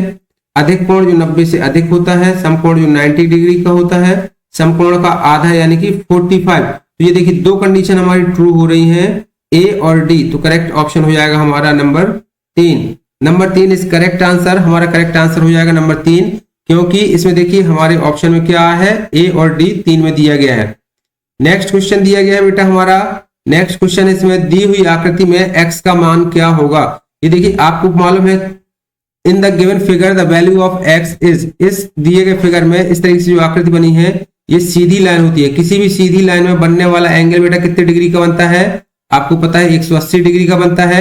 ये एंगल दिया गया आपको 50 डिग्री का, ये एंगल दिया गया 32 डिग्री का। ये एंगल आप कैसे फाइंड कर सकते हैं, टोटल में से आप 180 में से इन दोनों के योग को घटा दीजिए, यानी कि ये देखिए 32 प्लस 50 कितना हो जाएगा, 82 हो जाएगा। और आप इसको 180 डिग्री में से माइनस कर देंगे 82 को, तो कितना आ जाएगा आपका आंसर। यहाँ पे 10 में से 2 जाएंगे 8, 7 यहाँ बचेंगे, 17 में से 8 जाएंगे, कितने बचेंगे 9, 98 डिग्री। यहाँ पे आंसर आ जाएगा 98 आ जाएगा।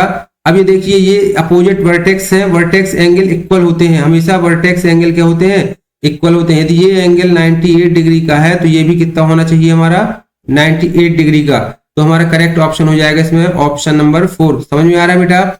जो भी बच्चे ऑनलाइन है प्लीज अपना कमेंट और करके बताएं, अपना नाम कमेंट कर दें और कौन से एग्जाम की तैयारी कर रहे हैं, जेएनवी की या सैनिक स्कूल की तैयारी। हम उनके लिए और बेटर से बेटर प्रिपरेशन की तैयारी कराते रहेंगे और चैनल को सब्सक्राइब कर लें बेटा। चलिए हम नेक्स्ट क्वेश्चन करते हैं। नेक्स्ट क्वेश्चन दिया गया है इसमें देखिए, यदि 12, 15, 19 के तथा k+5 संख्याओं का औसत 13 है तो k का मान क्या होगा। If the average of numbers 12, 15, 19 k and k+5 is 13 then the value of k is।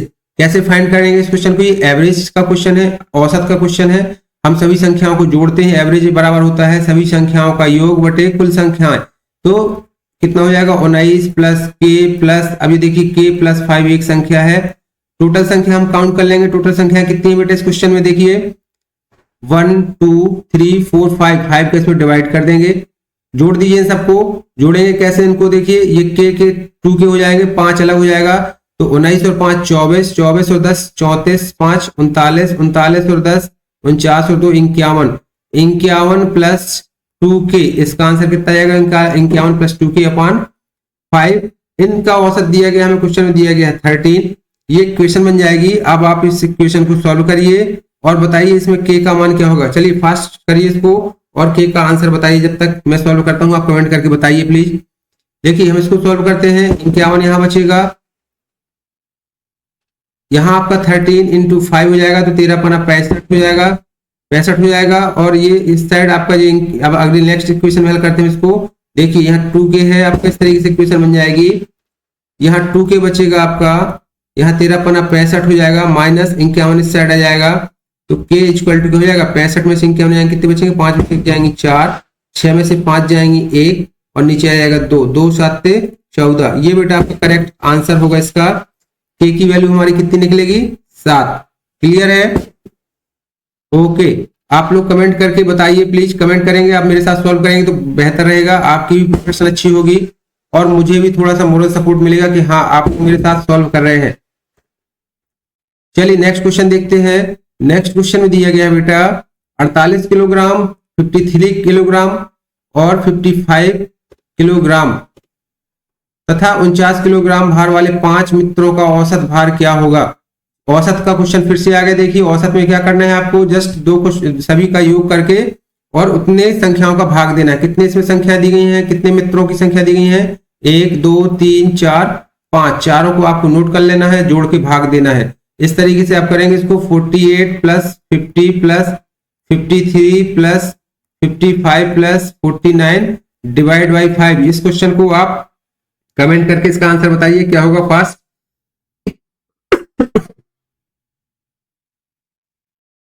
चलिए जब तक हम नेक्स्ट क्वेश्चन करते हैं आप इसको सॉल्व करके कमेंट करके जरूर बताइए। नेक्स्ट क्वेश्चन देखते हैं हम। नेक्स्ट क्वेश्चन दिया गया है, आप कमेंट करके बताइएगा 48 का कौन सा आंसर होगा। 48 कामा लिख के आप आंसर बताइए उसका। जब तक हम 49 क्वेश्चन देखते, देखिए इसमें दिया गया है, नीचे दिए गए कथनों को पढ़ें और सही विकल्प चुनें। दो भिन्न रेखाएं एक से अधिक बिंदुओं पर प्रतिच्छेद करती हैं, दो से अधिक रेखाएं एक बिंदु से होकर जा सकती हैं। क्वेश्चन लैंग्वेज समझ में नहीं आ रही हो तो स्टेटमेंट देखिए। First, two distinct line can be intersect in more than one point.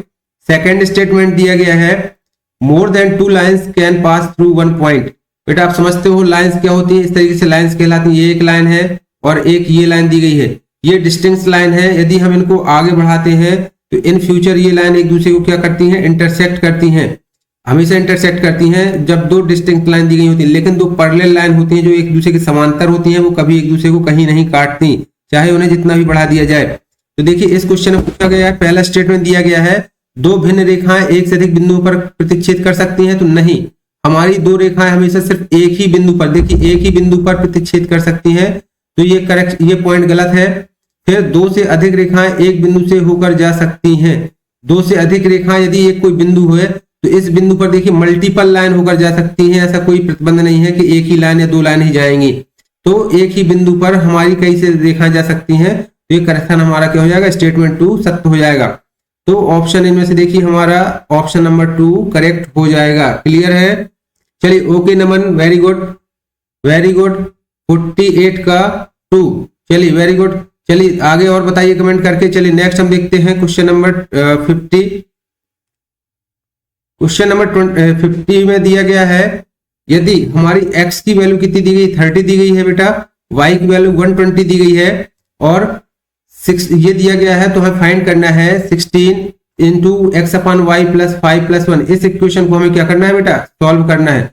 चलिए इसको सॉल्व करते हैं हम। इक्वेशन हमें दी गई 16 x upon y plus 5 plus 1। हम क्या करेंगे, x और y की वैल्यू इसमें रख देते हैं।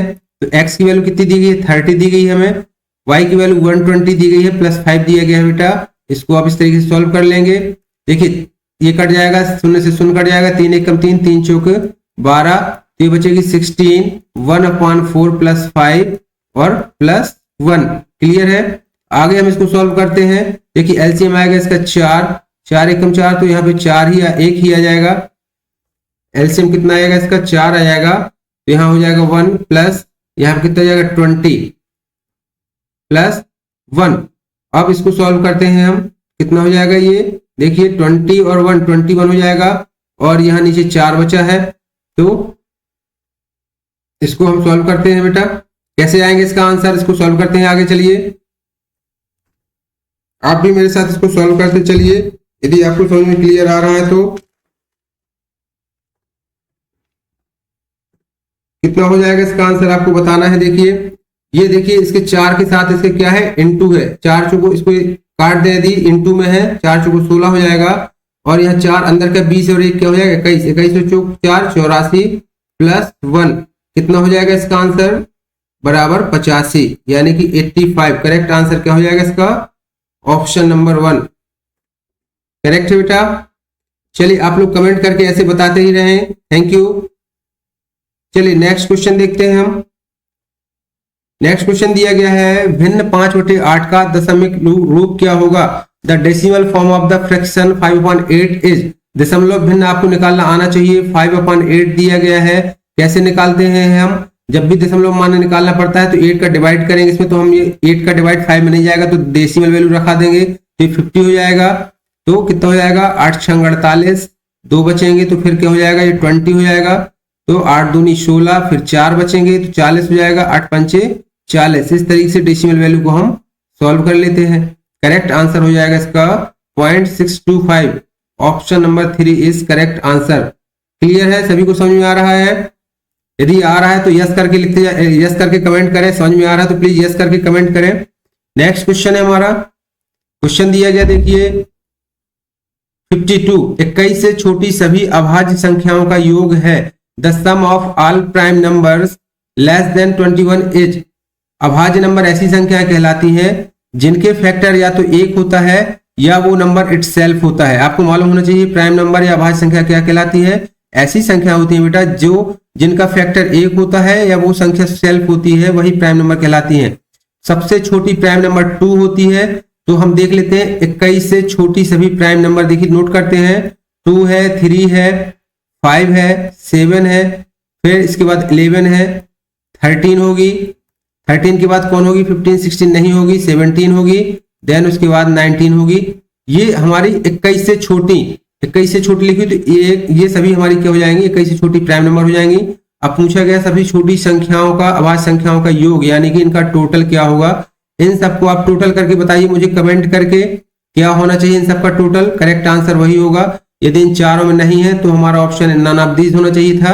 तो हम इसको टोटल करते, देखिए 9 9 7 16, 3 19, 1 20, 20 7 27 और 5 32 और 3 35 और 2 35 और 2 37 का 7 हासिल आया 3 3 और 1 4 4 1 5 6 7 7 इस तरीके से 7 77। ये देखिए ऑप्शन क्या आएगा हमारा इसका ऑप्शन करेक्ट ऑप्शन हो जाएगा इसमें नंबर 1।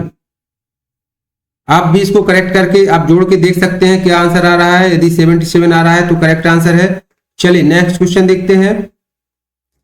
नीचे दिए कथनों में से कौन सा कथन सही नहीं है? क्या पूछा गया? सही नहीं पूछा, सही नहीं है। ये जो स्टेटमेंट दिए गए हैं, which of the following statements are not correct? Composite number are always even, prime numbers are always odd, sum of two prime number is always prime, product of two composite number is always composite. Hindi में देखिए पहला point दिया गया है भाज्य संख्याएं सदा सम संख्याएं होती हैं। भाज्य संख्याएं देखिए आपकी कौन सी कहलाती है? ऐसी संख्याएं जो 2 या 2 से डिवाइड हो जाती हैं तो भाज्य संख्या कहलाती हैं, कंपोजिट नंबर कहलाते हैं। यानी कि ये इवन नंबर कहलाते हैं, लेकिन भाज्य संख्या ऐसे होते हैं जिनके 2 से अधिक मल्टीपल होते हैं, यानी किसी संख्या के 2 से अधिक मल्टीपल होते हैं तो कंपोजिट नंबर्स होते हैं। तो सदा सम संख्याएं होती हैं। तो ये संख्याएं आप देखिए कोई भी ऐसे 3 है 5 है, इसका फैक्टर 15 है तो 5 3 15 कितना आया? 15 आया। तो क्या ये सम है? क्या नहीं है। तो ये पॉइंट भी सही नहीं है। अभाज्य संख्याएं सदा विषम संख्या होती हैं, यानी कि जो प्राइम नंबर होते हैं क्या वो हमेशा विषम संख्याएं होती हैं? अभाज्य संख्याएं। तो देखिए 2 सबसे छोटी क्या है? प्राइम नंबर है, लेकिन ये विषम संख्या नहीं है, ये तो सम संख्या है। तो ये भी ऑप्शन हमारा गलत हुआ। सी नंबर में पूछा है 2 अभाज्य संख्याओं का योग सदा अभाज्य संख्या होती है। अभाज्य संख्याओं का योग सदा अभाज्य संख्या हो ऐसा जरूरी है क्या? देखिए अभाज्य संख्या क्या कहलाती है? प्राइम नंबर 2 3 ये दोनों अभाज्य संख्या है। यदि 3 2 6 करते हैं तो ये क्या है? ये तो ये इवन नंबर है, कंपोजिट नंबर है, तो ये अभाज्य संख्या नहीं है। तो हमारा ये भी ऑप्शन गलत हो जाएगा। अब अगला दिया गया 2 भाज्य संख्याओं का गुणन सदा भाज्य संख्या होती है। प्रोडक्ट ऑफ 2 कंपोजिट नंबर, तो कोई भी 2, ये क्या लिखा है? कोई भी 2 कंपोजिट नंबर हमेशा कंपोजिट नंबर होगी। ये बेटा करेक्ट ऑप्शन है। तो ये हम छोड़ के ए बी सी जो भी हमारे ऑप्शन दिए गए हैं A B C is correct, यानी कि ऑप्शन नंबर 3 हमारा इसमें क्या हो जाएगा? करेक्ट ऑप्शन हो जाएगा। चलिए नेक्स्ट क्वेश्चन देखते हैं। बेटा नेक्स्ट क्वेश्चन में दिया गया है 54 क्वेश्चन दिया गया है, इसको आप सॉल्व करिए। क्या पूछा गया इसमें? 54 में पूछा गया है 30 बच्चों की पार्टी दी गई, यानी 30 बच्चों को क्या दिया गया? पार्टी दी गई।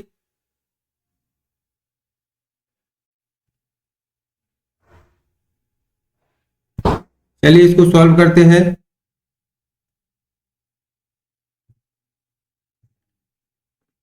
तीस बच्चों को पार्टी दी गई, क्रमशः 450, 300, 270 के पिज्जा बर्गर तथा शीतल पेय खरीदे गए। प्रत्येक वस्तु 30 बच्चों में बराबर बराबर बांटी गई। प्रत्येक बच्चे को दी गई सामग्री का मूल्य क्या था? A party was given to 30 children. Pizza, burger and cold drinks were bought for 450, 300 and 270 rupees respectively. Everything was shared equally among the 30 children.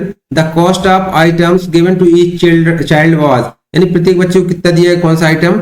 देखिए इसमें दिया गया है कौन कौन सी सामग्री, हम सभी सामग्री को नोट कर लेते हैं। 450, 300, 270, ये इतने के सामान खरीदे गए। टोटल कितना हुआ? टोटल कॉस्ट हम इसकी निकाल लेंगे तो टोटल कॉस्ट कितनी निकल के जाएगी? 7 5 12, 4 3 7 2 9 1 10, 1020 रुपए की सामग्री खरीदी गई। अब बेटा पूछ रहे 30 बच्चों को बराबर बांटे, यानी तो 30 बच्चों का हम क्या कर देंगे? डिवाइड कर देंगे। चलिए इसका आप डिवाइड करके मुझे बिल्कुल सिंपल है आंसर निकाल ही देते हैं। चलिए 3 53 3 4 12 34 रुपए हर बच्चे के लिए बराबर बराबर रुपए शेयर किए जाएंगे लगभग। तो आंसर करेक्ट आंसर क्या हो जाएगा इसका? Option number 3। ऑप्शन 3 हमारे इसमें क्या हो जाएगा बेटा? करेक्ट हो जाएगा। चलिए नेक्स्ट क्वेश्चन देखते हैं हम इसमें। क्वेश्चन दिया गया है 4009 प्राप्त करने के लिए 3509 तथा 2165 के योग में से क्या घटाया जाए? तो सबसे पहले तो हमें क्या करना है? इन दोनों का योग कर देना है। योग करते हैं देखिए तो कितना आ जाएगा इसका? 5 और 9 5 14 की 4, असल आई 1 6 1 7 हो जाएगा, 1 5 1 6 हो जाएगा, 2 इन 2 5 हो जाएगा, 5674 हो जाएगा। अब ये हमें यदि प्राप्त करना है, इतना प्राप्त करना है तो इसमें से हम क्या कर दें? इस योग में से इसको घटा दें। तो 4009 को हम इससे घटा देते हैं तो हमें इससे आंसर मिल जाएगा। देखिए 14 में से 9 जाएंगी तो 5 हो जाएंगी, यहाँ 6 बचेंगी और यहाँ पे कितना बचेगा हमारा, यहाँ पे 6 बचेगा, 5 4 जाएंगे 1, 1665। देखिए इसमें क्या लिखा है, 4009 प्राप्त करने के लिए 3509 तथा के योग में, इन दोनों के योग में हम क्या घटा दें कि हमें इतना मिल जाए। तो इस योग में यदि हम 1665 घटा देंगे तो हमारी संख्या 4009 हमें प्राप्त हो जाएगी। करेक्ट आंसर हो जाएगा नंबर 4 इज करेक्ट। ओके, चलिए नेक्स्ट क्वेश्चन देखते हैं, नेक्स्ट क्वेश्चन सॉल्व करते हैं।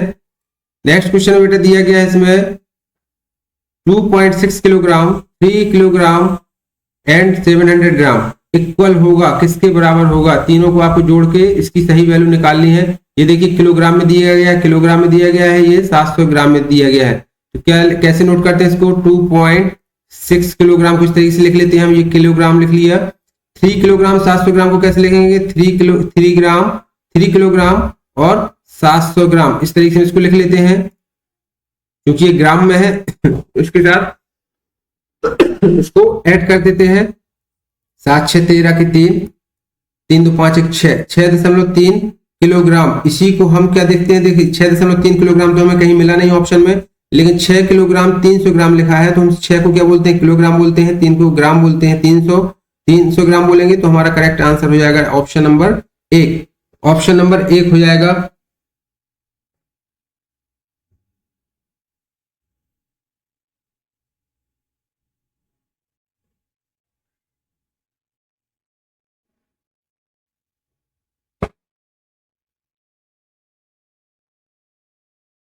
ओके ओके, सनी कुमार जी पूछ रहे हैं, नमन वाईटी गेमर सर किस नंबर से करा रहे हैं। आई डोंट नो ये कौन से नंबर से करा रहे हैं बेटा, इनके क्वेश्चन का क्या पूछ रहे हैं आप बताइए। नमन इनका जवाब दिए हो तो इनको ऑनलाइन जवाब दीजिए, आप कमेंट करिए, इनको बताइए क्या पूछ रहे हैं ये। चलिए आप इनसे पूछिए कौन से क्वेश्चन से आप जवाब दे रहे हैं, करेक्ट या नहीं ये नहीं बता सकता। चलिए नेक्स्ट हम देखते हैं, नेक्स्ट क्वेश्चन है हमारा, एक ठोस घनाभ की सीमा है 3 सेंटीमीटर गुणे 8 सेंटीमीटर 9 सेंटीमीटर को पिघलाकर एक घन बनाया गया, घन की भुजा है। देखिए घनाभ क्या कहलाता है, क्यूबाइड। इंग्लिश से पूछा गया है, the side of A cube form by melting a cuboid with dimension of 3 centimetre 8 centimetre and 9 centimetre. कैसे निकालना है इसको, एक घनाभ दिया गया है आपको, क्यूबाइड दिया गया है जिसकी साइड्स क्या दी गई, 3 इंटू 8 इंटू 9 सेंटीमीटर दी गई हैं। इसको पिघलाकर एक घन बनाया जाना है। तो देखिए इसका हम क्या निकाल देते हैं, वॉल्यूम निकालते हैं। तो कितना हो जाएगा, 8 3 24, 24 और गुणे 9, यानी 24 गुणे 9 करेंगे तो कितना आ जाएगा, 9 चौको 36, 9 दूनी 18, 3 21, 200 सेंटीमीटर क्यूब हो जाएगा। ये देखिए इस क्यूबाइड का क्या निकला, वॉल्यूम क्या निकला, 216 सेंटीमीटर क्यूब। अब पूछा गया है इसको पिघलाकर एक घन बनाया गया, उस घन की भुजा क्या होगी, यानी साइड क्या होगी। तो देखिए घन का आप देखते हैं क्यूब, जो क्यूब होता है या घन होता है, घन का वॉल्यूम क्या होता है, साइड इंटू क्यूब, यानी भुजा की घाते 3। तो इसकी भुजा की हम निकाल लेते हैं, हमारा 216 बराबर क्या है, भुजा की घात 3। अब 216 का क्यूब क्या होता है आपको मालूम, 6 होता है, 6 6 36 6 के 216, तो 6 का क्यूब नोट कर लेंगे बराबर भुजा का क्यूब। इस तरीके से आप इसको नोट कर सकते हैं, क्यूब से क्यूब कट जाएगा तो भुजा बराबर कितनी निकल आएगी, 6। करेक्ट आंसर हो जाएगा ऑप्शन नंबर 1। 57 का करेक्ट ऑप्शन होगा बेटा 1, 6 सेंटीमीटर। क्लियर है, आप कमेंट करके बताते चले, थोड़ा सा मुझे भी इसमें मोरल सपोर्ट मिलता है। समझ में आ रहा है यस या नो करके कमेंट करके बताएं। चलिए नेक्स्ट क्वेश्चन है हमारा, 8 छोटे घन जिनमें से प्रत्येक का किनारा 2 सेंटीमीटर है को एक बड़ा घन बनाने के लिए व्यवस्थित किया गया है। बड़े घन का आयतन सेंटीमीटर क्यूब में क्या होगा। देखिए 8 छोटे घन है जिसका प्रत्येक का किनारा 2 सेंटीमीटर, यदि घन है तो घन का वॉल्यूम क्या होता है, देखिए आपको ये भी सॉल्व कराया, भुजा क्यूब। इसकी एक भुजा कितनी है, 2 है, तो इसका वॉल्यूम कितना हो जाएगा, बराबर 2 दूनी 4 दूनी 8 सेंटीमीटर क्यूब। अब देखिए कितने घन है ये छोटे छोटे, 8 छोटे घन है, तो 8 इंटू 8 टोटल वॉल्यूम कितना हो जाएगा, 64 सेंटीमीटर क्यूब। यही इसमें पूछा गया है कि बड़ा घन बनाने के लिए व्यवस्थित किया गया। बड़े घन का आयतन सेंटीमीटर में क्या होगा, तो क्या हो जाएगा 64 क्यूब। करेक्ट, यदि आपको समझ में आ रहा है तो प्लीज बताते चले, इसमें 64 क्यूब इसका आंसर हो जाएगा 64, ऑप्शन नंबर 3। चलिए नेक्स्ट क्वेश्चन देखते हैं बेटा। नेक्स्ट क्वेश्चन दिया गया है इसमें, यदि 420 संतरों का मूल्य 2250 है तो 8 दर्जन संतरों का मूल्य क्या होगा? If the cost of 420 orange is 2520, then what will be the cost of 8 dozen oranges? इसमें आपको क्या निकालना है? देखिए इस तरीके से एकक नियम का सवाल है ये। 420 संतरों का मूल्य कितना दिया गया है? 2520 रुपए दिया गया है। तो एक संतरे का मूल्य क्या होगा बेटा? 2520 रुपए होगा। एक दर्जन को 2520 बटे 420 हो जाएगा। क्लियर है? हम एक की वैल्यू निकालने के लिए क्या कर देते हैं? भाग दे देते हैं। तो 2520 बटे 420 हो जाएगा। अब पूछा गया 8 दर्जन। 8 दर्जन का यानी कि एक दर्जन में कितना होता है संख्या? आपको मालूम है एक दर्जन बराबर होता है 12। तो 8 दर्जन बराबर कितना हो जाएगा? 8 दर्जन बराबर हो जाएंगे 12 गुणे 8 यानी 12 अट्ठे 96। तो हमें 96 केलों की कीमत पता लगानी है। यदि हमें एक केले की कीमत 2520 बटे 42 है, इसको हम शून्य से शून्य भी काट सकते हैं यहाँ पे। तो 96 किलो की क्या होगी? 96 किलो की कीमत हो जाएगी 25, तो 252 बटे 42 गुणे 96। इसको आप सॉल्व करिए और मुझे कमेंट करके आंसर इसका बताइए करेक्ट ऑप्शन क्या होगा। ये 4 ऑप्शन दिए गए हैं, 4 में से एक ऑप्शन आपको करेक्ट, इसको काट के इसको सॉल्व करके आपको बताना है क्या होगा। जब तक हम नेक्स्ट क्वेश्चन 60 क्वेश्चन और आज की क्लास का लास्ट क्वेश्चन करेंगे बेटा, क्योंकि होपफुली क्लास काफी लंबी हो जाती है ऐसे में। तो हम अगला पार्ट कल की क्लास का अपडेट करेंगे। कल 8:30 बजे से फिर से हम लाइव होंगे, उसके आगे कंटिन्यू करेंगे। चलिए नेक्स्ट क्वेश्चन, आज की क्लास का लास्ट क्वेश्चन देखते हैं। यदि 16 वस्तुओं का मूल्य 1520 है तो 3 वस्तुओं का मूल्य क्या होगा? यदि 16 वस्तुओं का मूल्य 1520 रुपए है तो 3 वस्तुओं का वेरी सिंपल है। बताइए इसको कैसे करेंगे। देखिए 16 वस्तुओं की कीमत कितनी है? 1520 रुपए है। तो एक वस्तु की कीमत क्या होगी? 1520 बटे 16 हो जाएगी। तो 3 वस्तुओं की कीमत सीधे सीधे 1520 बटे 16 गुणे 3। इसको आप हल करेंगे तो देखिए 4 चौको 16, इसको काटेंगे 4 3 12, 3 बच जाएगा, 4 अट्ठे 32, तो 4 से इसको फिर काट देंगे तो 4 नाम 36, 4 पंचे 20, 95 गुणे 3 करेंगे तो कितना हो जाएगा? 3 5 15, 3 नाम 27, 1 28, 285। बेटा क्या आंसर आ गया? 285 हमारा करेक्ट ऑप्शन हो जाएगा, ऑप्शन नंबर 4। आप मुझे सभी कमेंट करके बताएंगे। चलिए ज्वाइन कर लीजिए फास्ट। चलिए मैं स्टार्ट करने वाला हूं क्लास। और चलिए अभी तक यदि आपने चैनल को सब्सक्राइब नहीं किया तो प्लीज सब्सक्राइब कर ले, बेल नोटिफिकेशन को भी प्रेस कर ले, ताकि आने वाले हमारे वीडियो की आपको नोटिफिकेशन मिलती रहेगी। और टेलीग्राम की लिंक भी सब्सक्रिप्शन बॉक्स में बेटा नीचे दी गई है, उसे भी आप सब्सक्राइब कर ले, क्योंकि उसमें मैं पीडीएफ वगैरह शेयर कर दूंगा आपकी क्लास से रिलेटेड। आप वहां से डाउनलोड कर सकते हैं, पेपर भी पीडीएफ में वहां पे मैं शेयर कर दूंगा। तो चलिए हम क्लास स्टार्ट करते हैं। क्वेश्चन नंबर 61 देखिए, 61 क्वेश्चन हम सॉल्व करते हैं आज का। 61 क्वेश्चन में आपको ये आकृति संरचना दी गई है मैथमेटिक्स की।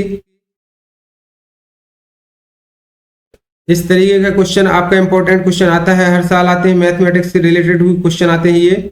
देखिए इसमें दिया गया है, एक आकृति दी गई है। दी हुई आकृति में कौन कौन से कोणों की माप 3 समकोण के बराबर होगी? Which of the angles in the given figure are equal to 3 right angles? Right angle कल मैंने बताया था आपको, राइट एंगल जिसमें हमारा 90 डिग्री का कोण बनता है, तो 90 डिग्री का कोण राइट एंगल कहलाता है, समकोण कहलाता है। और किसी भी लाइन पर जो सीधी लाइन पर कोण बनता है वो टोटल कितने डिग्री का बनता है बेटा? ये 180 डिग्री का बनता है। ये आपको जानकारी होनी चाहिए, कितने का बनता है? 180 डिग्री का बनता है। इसमें पूछा गया है इस आकृति में, दी हुई आकृति में कौन कौन से कोणों की माप 3 समकोण के बराबर है, यानी कि इस तरीके से हमारे कितने लगभग, एक तो ये कोण समकोण है, यदि एक कोण हम इसमें ऐसा बना दे तो ये समकोण कहलाएगा, और यदि एक और कोण ऐसा बन जाए तो ये समकोण कहलाएगा। तो इस तरीके की संरचना देखिए आपकी कहाँ बन रही है, ये कोण की संरचना बन रही है इसमें, इस तरीके की संरचना बन रही है, तो आपकी 3 समकोण के बराबर होगी। आप देख पा रहे होंगे फिगर में। तो आपको मैं क्लियर कर दूं, जैसे ये आपका डायग्राम है, तो ये देखिए संरचना, एक ये जो संरचना है, यदि इस लाइन को आप आगे इस तरीके से बढ़ा दें, ये लाइन आगे बढ़ा दें, तो यहाँ पे देखिए एक ये समकोण यहाँ पे आपको दिखाई दे रहा होगा, कोई समकोण और दिखाई दे रहा आपको? 3 समकोणों की संरचना कहाँ पे बन रही है? देखिए ये 90 डिग्री अगर इसमें से निकाल दिया जाए और ये रिमेनिंग जो कोण बनेंगे ये कितने बनेंगे? आपके 3 समकोण के बराबर बनेंगे। और यहाँ पे और कौन सा एंगल दिख रहा है आपको? देखिए ये देखिए इस वाले सी का एंगल है, जो आपका सी का एंगल, एक तो आपका इस साइड 90 डिग्री का कोण बना हुआ है, शेष आपका कोण कितना बनेगा, ये 100 मतलब 190 निकल जाएगा। यानी कि यदि एक सर्किल का कोण देखें तो सर्किल का एंगल कितना होता है, टोटल 360 डिग्री का होता है। और यहां से एक समकोण को निकाल दिया जाए तो हमारे 3 क्या बन जाएंगे, समकोण बन जाएंगे। तो यहाँ पे हमारा ऑप्शन नंबर 1 करेक्ट ऑप्शन हो जाएगा।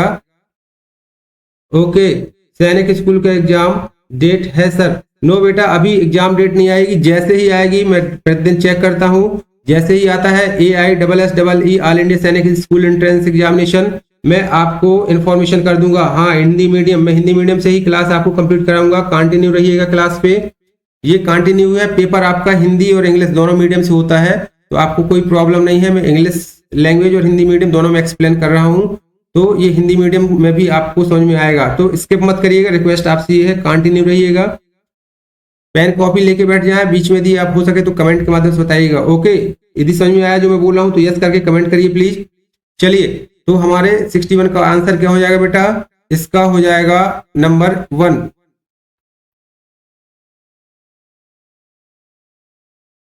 नेक्स्ट क्वेश्चन देखिए, इसमें 62 में क्या दिया गया है आपको, उस कोण का प्रकार बताएं जिसकी माप 146 तथा 82 डिग्री के दो कोणों के अंतर से 26 डिग्री अधिक है। तो जनरली ये मैथ का सवाल है, सिंपल सा। उस कोण का प्रकार बताएं जिसकी माप इसके और इसके कोणों के अंतर, यानी पहले हमें इसको जोड़ना है, 146 डिग्री दिया गया है, देन इसके बाद 82 को जोड़ लेना है हमें। कितना आया, 6 2 8 8 4 12 1 1 2 228 डिग्री आया। अब पूछ रहा कोणों के अंतर से 26 अधिक है, तो इसमें हम 26 जोड़ देते हैं। हमने अंतर पूछा था, दोनों कोणों के अंतर का हमने जोड़ दिया है बेटा, तो इसको दोनों कोणों का अंतर देखिए हम निकालते हैं, 146 माइनस 82। आप इसको माइनस करिए तो 6 में से 2 जाएंगे 4, और यहाँ 14 में से 8 जाएंगे, यहाँ पे 6 हो जाएंगे बेटा। और यहाँ पे कितना बच जाएगा अब आपका, 64 ही रहेगा। तो 64 में अब कह रहा है कि अंतर 26 डिग्री से अधिक है, तो इसमें 26 को प्लस कर दीजिए, तो 6 4 10 की शून्य, हासिल आई 1, 6 2 8 1 9, 90 डिग्री आया। तो उस कोण का प्रकार बताएं जिसकी माप, तो कोण का प्रकार बताना है, तो ये हमारा कौन सा कोण कहला जाता है जो 90 डिग्री का होता है, समकोण। करेक्ट आंसर होगा इसका बेटा समकोण। सभी बच्चे जो भी ऑनलाइन है प्लीज कमेंट करके बताते जाएं। ऑप्शन इसके जो इसके ऑप्शन जो लगे हुए हैं, पेपर पे लगे हुए हैं, ये किसी बच्चे के द्वारा लगाए गए, हो सकता है ये गलत भी हो और सही भी हो सकते हैं। तो आप अपना कमेंट कैलकुलेशन करके आप मुझे कमेंट के माध्यम से बता सकते हैं। ओके बेटा, चलिए ओके कंटिन्यू करते हैं हम इसका क्वेश्चन नंबर 63। और ये पेपर सैनिक स्कूल प्लस जवाहर नवोदय विद्यालय दोनों बच्चों के लिए बहुत इंपॉर्टेंट है, क्योंकि सिलेबस लगभग एक ही है मैथमेटिक्स का, तो सेम ही क्वेश्चन आते हैं। चलिए 63 जो अपना क्वेश्चन है, किसी त्रिभुज के दो कोण क्रमशः 40 डिग्री और 50 डिग्री हैं, भुजाओं तथा कोणों पर आधारित इस त्रिभुज का नाम बताइए। देखिए, 2 angles of a triangle are 40 degree and 50 degree respectively, name the triangle based on sides and angle. आपको मालूम है ट्रायंगल कितने प्रकार के होते हैं, साइड और एंगल के आधार पे होते हैं। इस प्रकार से आपके कितने 3 प्रकार के ट्रायंगल होते हैं, कौन कौन से होते हैं बेटा, समकोण, समद्विबाही और विषम बाहु त्रिभुज, जिसकी सभी भुजाएं बराबर होती हैं। एक एंगल 90 डिग्री का होता है, या जिसके सभी कोण बराबर होते हैं और सभी भुजाएं बराबर होती हैं। अब इसमें दिया गया है किसी त्रिभुज के दो कोण 40 डिग्री और 50 डिग्री के हैं बेटा। त्रिभुज के तीनों कोणों का योग, हमेशा त्रिभुज के तीनों कोणों का योग कितना होता है, 180 डिग्री का होता है। आपको हमेशा याद करके चलना है, त्रिभुज के तीनों कोणों का योग 180 डिग्री होता है। दो कोण इसमें दिए गए हैं 40 प्लस 50, तो कितना हो गया 90 डिग्री। यानी जो हमारा तीसरा कोण होगा वो कितने डिग्री का होगा बेटा, 180 में से 90 घटाओगे तो 90 डिग्री। यानी एक कोण हमारा 90 डिग्री का आ रहा है इसमें। तो हमारा यदि एक कोण 90 डिग्री का होगा और ये दो कोण अलग अलग कोण बने हैं, यानी कि एक 40 का है और एक 50 का है और एक 90 का है, तो एक तो समकोण त्रिभुज हो जाएगा इसमें। तो देखिए ऑप्शन में दिया गया कहीं समकोण त्रिभुज, तो ये समकोण त्रिभुज है। और इसकी भुजाएं, तीनों की भुजाएं क्या होंगी, बराबर नहीं होंगी, क्योंकि ये कोण भी अलग अलग है। तीनों कोण जब अलग है तो तीनों भुजाएं भी हमारी अलग अलग होंगी। तो करेक्ट आंसर इसका क्या हो जाएगा, नंबर 2। समझ में आया? चलिए ओके नमन, गुड इवनिंग, गुड इवनिंग। चलिए नमन बेटा गुड इवनिंग। चलिए आगे चलते हैं, क्वेश्चन हम सॉल्व करते हैं। नेक्स्ट क्वेश्चन दिया गया हमारा 64। चलिए 64 को देखना है आपको। 64 क्वेश्चन में दिया गया है, चलिए इंग्लिश पोर्शन यदि दिखाई नहीं दे रहा हो तो मैं इसको क्लियर कर दूं। देखिए इंग्लिश पोर्शन भी है साथ में, आप समझ सकते हैं जो बच्चे इंग्लिश मीडियम के हैं उनके लिए साथ में पेपर इंग्लिश मीडियम, ये ओरिजिनल पेपर है। आपको एग्जाम हॉल में 2025 में जो भी सैनिक स्कूल का एग्जाम देने जा रहे हैं जो बच्चे, सेम एज इट इज आपको पेपर मिलेगा, कोई टेंशन लेने की बात नहीं। हिंदी और इंग्लिश दोनों मीडियम ही रहेगा। तो ये देखिए, Joseph borrowed 25,000 on a simple interest at the rate of 6% per annum for 4 year, how much did he pay at the end of 4 year.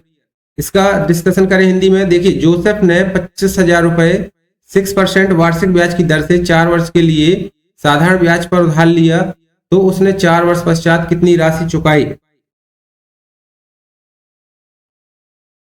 हाँ, ओके बेटा, थैंक यू। सभी फ्रेंड्स को ज्वाइन करा दें, जो भी आपके फ्रेंड्स हैं सभी को आप ज्वाइन करा दें। इस तरीके से आप अच्छा प्रिपरेशन कर सकते हैं। ग्रुप में पढ़ाई करने से अच्छा माहौल बनता है। चलिए, ओके, देखिए आपका ये सिंपल इंटरेस्ट का क्वेश्चन है। आपको मालूम, सिंपल इंटरेस्ट इक्वल टू होता है P into R into T upon 100। यहाँ पे P क्या होता है, प्रिंसिपल, यानी हिंदी में बोल दे इसको तो क्या कहलाता है, आपका मूलधन गुणे दर गुणे समय। ये होता है आपका साधारण ब्याज का क्वेश्चन। इस क्वेश्चन में आपको क्या दिया गया है, 25,000 रुपए उसने कितने दिए, ये आपका मूलधन हो जाएगा। मूलधन कितना हो गया बेटा इसमें, 25,000 रुपए। ब्याज की दर क्या है इसमें, 6% है। और समय कितना दिया गया, टाइम कितना दिया गया है, समय इसमें दिया गया है आपको 4 वर्ष। ये जो फॉर्मूला मैंने बताया था, इसमें आप ये वैल्यू पुट कर दीजिए तो आपको क्या मिल जाएगा, इंटरेस्ट मिल जाएगा। तो इंटरेस्ट यानी कि ब्याज कैलकुलेट कर लीजिए। P हमारा कितना है, 25,000 गुणे दर कितनी है इसकी 6%, समय 4% बटे 100। चलिए इसको कैलकुलेट करके जल्दी फास्ट आंसर निकालिए, कितना आएगा इसका। दोनों को अपन काट देते हैं यहाँ पे, जीरो को बराबर इसका कितना आ जाएगा। देखिए 25 गुणे 6 करेंगे या 25 चौको, देखिए शॉर्ट में कर लीजिए, 250 है, 250 बचा, 250 गुणे 100 करेंगे तो आपका 1,000 हो जाएगा गुणे 6, यानी कि कितना हो गया, 6,000 रुपए इंटरेस्ट हो गया। ये क्या निकला, आपका ब्याज निकला। 6,000 रुपए आपका ब्याज निकला है बेटा। उसमें पूछा गया है उसने 4 वर्ष बाद कुल कितनी राशि चुकाई, तो मूलधन के साथ उसने ब्याज दिया है, तो मूलधन कितना था उसका 25,000 रुपए प्लस 6,000 रुपए ब्याज, तो दोनों मिला के कितनी रकम हो गई, 31,000। कितना हो गया, 31,000। करेक्ट ऑप्शन आपका नंबर 2 करेक्ट दिया गया है। इसका सही ऑप्शन हो जाएगा 31,000। ओके, क्लियर हुआ। नेक्स्ट क्वेश्चन हम देखें। चलिए हम चलते हैं अपने नेक्स्ट क्वेश्चन के लिए। फिर से साधारण ब्याज का क्वेश्चन है, आप लोग कैलकुलेट करके बता सकते हैं इसका ऑप्शन। जब तक मैं स्क्रीन साफ कर रहा हूं, जो बच्चे ऑनलाइन है ट्राई करें बेटा इसको। विक्की, ओके, गुड इवनिंग बेटा, ट्राई करें इसको, ट्राई करिए। चलिए मैं इसको आगे बताता हूं। देखिए क्वेश्चन नंबर आपका दिया गया है 65। 9% वार्षिक दर से साधारण ब्याज पर कितने वर्षों में 1,800 रुपए की राशि 2,610 रुपए हो जाएगी। यानी किसी व्यक्ति का ये मूलधन था, वो कितने वर्षों में, कितने समय में 2,610 रुपए हो जाएगा, यानी कि इतना ब्याज उसको मिल जाएगा, कितने समय बाद मिल जाएगा। नहीं, इसमें क्या पूछा गया है, समय पूछा गया बेटा। तो सबसे पहले तो हम देखो उसको कुल राशि कितनी थी उसकी, मतलब पहले था वो कह रहा है कि 2,610 रुपए हो जाएगी, यानी कि 2,610 में से यदि उसका जो मूलधन है, कितना मूलधन था उसका 1,800 रुपए है। यदि 1,800 रुपए को माइनस कर दें 0, 1 और यहाँ से कितना जाएगा, 16 में से 8 जाएंगे 8, यानी 810 रुपए क्या मिल रहा है उसको व्यक्ति को क्या मिल रहा है, ब्याज मिल रहा है बेटा। क्या मिल रहा है इसको, ब्याज मिल रहा है 810 रुपए, यानी 1,800 रुपए की वो राशि कितनी हो जा रही है, 2,610। तो इन दोनों का अंतर निकाल लेंगे तो हमारा ब्याज कितना हो गया, 810 रुपए। अब आपको सिंपल इंटरेस्ट का फार्मूला होता है, वही फार्मूला जो पहले देखा अपन ने, P into R into T upon 100। इस वाले फार्मूले में आप इसकी वैल्यू रख दीजिए। तो इसको आप यदि रखेंगे तो देखिए प्रिंसिपल आपका कितना है, मूलधन कितना था 1,800 रुपए, ठीक है। और इसमें दर कितनी है, 9% है। समय हमसे पूछा गया है यानी टाइम, तो टाइम एज इट इज लिखे रहने देते हैं 100। और ब्याज कितना हमने निकाल लिया, ब्याज कैलकुलेट किया बेटा अभी हमने 810 रुपए, तो बराबर ब्याज की तरफ लिख देंगे 810 रुपए। इस इक्वेशन को सॉल्व कर देंगे तो हमारा टाइम यही लिखा रहेगा। देखिए कैसे हल करते हैं, 810 यहाँ लिखा है हमारा, तो 810 ये 100 इंटू में हो जाएगा, उस साइड इंटू 100 हो जाएगा, अपान अब देखिए टी के साथ क्या क्या मल्टीप्लाई था, 1800 इंटू 9, तो ये नीचे आ जाएगा 1800 इंटू 9। इसको काटते हैं हम, दोनों शून्य से दोनों शून्य कट जाएंगी, आपकी कट गई। और यहाँ से देखिए ये कट गया, यहाँ से 9 नाम 81 शून्य, और ये 18 पंचे 90, 5 कितना आया हमारा 5 वर्ष। ये हमारा 5 वर्ष में समय निकल आया। मतलब 5 वर्ष में जो व्यक्ति 1800 रुपए की राशि देता है किसी व्यक्ति को, तो उसको 810 रुपए मिल जाएंगे 5 साल बाद, तो वही राशि 2610 रुपए हो जाएगी। करेक्ट है? ओके, साफ नहीं दिख रहा है क्वेश्चन, साफ नहीं दिख रहा है, क्या बोल रहे हैं बेटा? साफ नहीं दिख रहा, थोड़ा सा स्क्रीन बढ़ा देता हूं, इस तरीके से क्लियर होगा क्या? चलिए ओके, चलिए इसको हम नेक्स्ट क्वेश्चन देखते हैं। क्लियर हुआ? कुछ स्क्रीन क्लियर हुई बेटा? मोबाइल में यदि वॉच कर रहे होंगे तो उसको आप लैंडस्केप मोड पे रख लें, यदि लैंडस्केप मोड पे कर लेंगे तो शायद क्लियर स्क्रीन दिखाई दे जाएगी क्वेश्चंस की। ओके चलिए नेक्स्ट क्वेश्चन देखते हैं।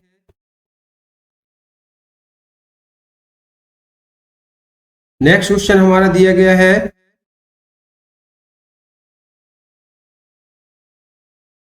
दी हुई आकृति का परिमाप बताइए। परिमाप क्या कहलाती है बेटा? किसी भी आकृति की उसकी बाहरी सीमा की माप क्या कहलाती है? हमें मालूम है ये क्या कहलाती है? परिमाप कहलाती है। ये चार भुजाएं, जैसे आपने वर्ग और ये स्क्वायर में देखा है और रेक्टेंगल में देखा है, तो उसकी चारों भुजाएं हमारी क्या कहलाती? परिमाप कहलाती हैं।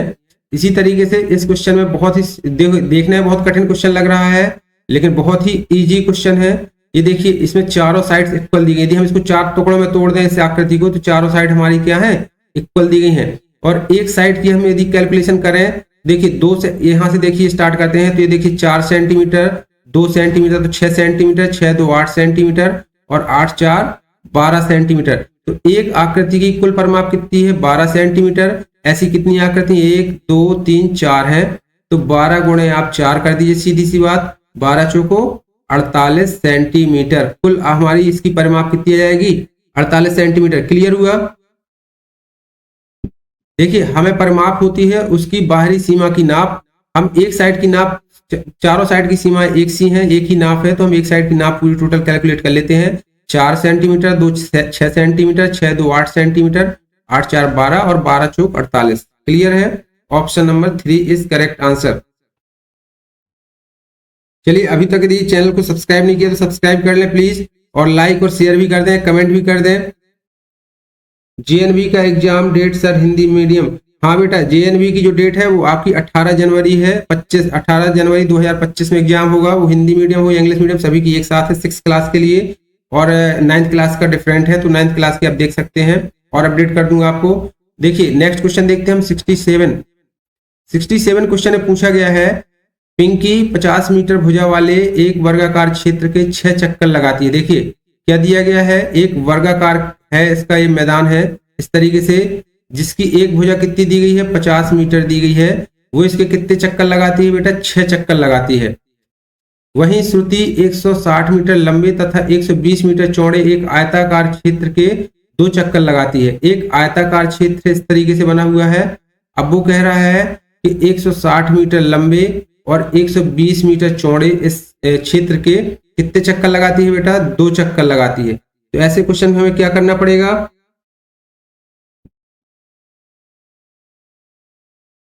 ओके, मैं नेट अपडेट कर लूंगा नेक्स्ट क्लास से। थोड़ा सा शायद हो सकता है नेट फाइबर, जियो फाइबर स्लो है आज। हाँ थैंक यू अपडेट कराने के लिए।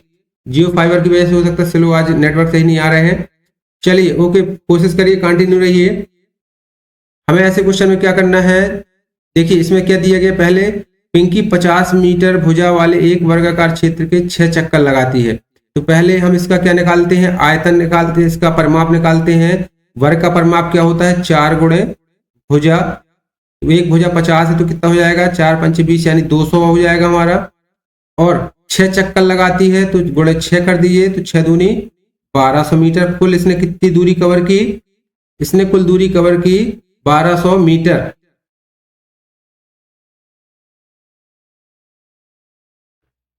चलिए फिर इसके बाद जो नेक्स्ट इसने हमारा चक्कर कह रहा है, श्रुति ने आयताकार क्षेत्र के कितने चक्कर लगाती है? 2 चक्कर लगाती है। तो पहले इसका परिमाप निकालते हैं। तो आयत का परिमाप होता है 2 गुणे लंबाई धन चौड़ाई बराबर लंबाई कितनी 160 प्लस 120, यानी कुल कितना हो जाएगा इसका 160 और 120 कितना हो जाएगा आपका, देखिए 0 6 2 8 280 गुणे 2 बराबर कितना हो जाएगा 2 0 0 2 8 16 2 दूनी 4 1 5 560। लेकिन कुल कितना चक्कर लगाती है 2 चक्कर लगाती है, तो गुणे 2 कर दीजिए इसमें बराबर हो जाएगा 2 0 0 2 छक्का 12 2 पंचे 10 और 1 11।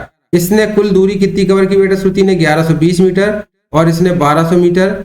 अब क्वेश्चन में पूछा गया है आपसे कौन अधिक दूरी तय करता है, तो कौन दूरी अधिक की और कितनी अधिक की, तो सीधी सी बात है पिंकी ने दूरी अधिक कवर की और कितनी 1200 में से आप 1120 घटाएंगे तो कितना जाएगा, देखिए यहाँ पे 1200 माइनस 1120 कर दीजिए तो कितना बचा 0 10 में से 2 जाएंगे 8 80 मीटर। कितनी दूरी अधिक कवर की श्रुति ने 80 मीटर। क्लियर है।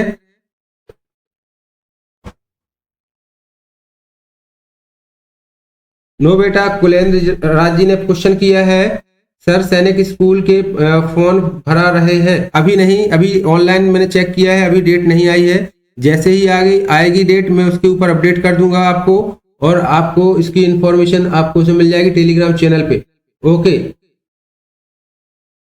ओके मैं क्लियर कर दूंगा आपको, जैसे ही फॉर्म आती सैनिक स्कूल एग्जाम की डेट मैं आपको क्लियर कर दूंगा। चलिए हम अपने नेक्स्ट क्वेश्चन की ओर चलते हैं। नेक्स्ट क्वेश्चन दिया गया है बेटा, देखिए इसमें नेक्स्ट क्वेश्चन दिया गया है कपड़े के 3 टुकड़े जिनकी लंबाई क्रमशः 7 मीटर 7.5 मीटर 9.5 मीटर है वो एक समान अधिकतम लंबाई के टुकड़ों में काटा गया है, तो प्रत्येक छोटे टुकड़े की लंबाई सेंटीमीटर में क्या होगी। देखिए 3 cloth pieces of length 7 meter 7.5 meter and 9.5 meter respectively are cut in pieces of identical maximum length, the length of each small pieces in centimeter। हमें इसका आंसर किसमें देना है बेटा, सेंटीमीटर में आंसर देना है। हम इनको क्या करते हैं, ऐसे क्वेश्चन ये क्या पूछा गया है HCF यानी कि महत्तम समापवर्तक, हम क्या निकाल लेते हैं, ऐसे क्वेश्चन में महत्तम समापवर्तक निकालते हैं। 7 मीटर का एक टुकड़ा है 7.5 मीटर लंबाई का है और 9.5 मीटर का, तो 7 मीटर 1 मीटर बराबर आपको पता है कितना होता है 100 सेंटीमीटर, तो आप 7 मीटर को क्या लिख सकते हैं 700 सेंटीमीटर लिख सकते हैं। 7.5 मीटर को क्या लिख सकते हैं, आप लिख सकते हैं 750 सेंटीमीटर। क्लियर है। ओके फिर इसके बाद हम इसी में 9.5 मीटर को क्या लिख सकते हैं, देखिए 9.5 मीटर को लिख सकते हैं आप 950 सेंटीमीटर। तीनों का आप HCF निकालते कैसे निकालते हैं, तीनों के अलग अलग आप क्या निकाल लेंगे, फैक्टर निकाल लेंगे। देखिए यहाँ 2 से काटते हैं तो 2 3 6 2 5 10 0, इस तरीके से आप फैक्टर मेरे साथ निकालिए और इसको सॉल्व करके बताइए फास्ट, चलिए कमेंट करके बताइए। 2 से निकालते 2 1 कम 2 2 7 14 2 5 10, ये 3 से कटेगा क्या, नहीं कटेगा। 5 से कटेगा तो 5 3 15 5 25, फिर 5 7 35, इससे ज्यादा ये नहीं कटेगा। देन इसके बाद हम निकालते हैं 750 के फैक्टर। देखिए 750 के निकालिए 2 3 6 2 7 14 2 5 10, फिर 3 से कट रहा है क्या, यस कट रहा है, 3 1 कम 3 3 दूनी 6 3 5 15, अभी क्या 3 से कट रहा है, नहीं, अब 5 से कटेगा तो 25 पंचे 525 5 25, बस ज्यादा फैक्टर नहीं निकलेंगे। 950 के फैक्टर निकालते हैं।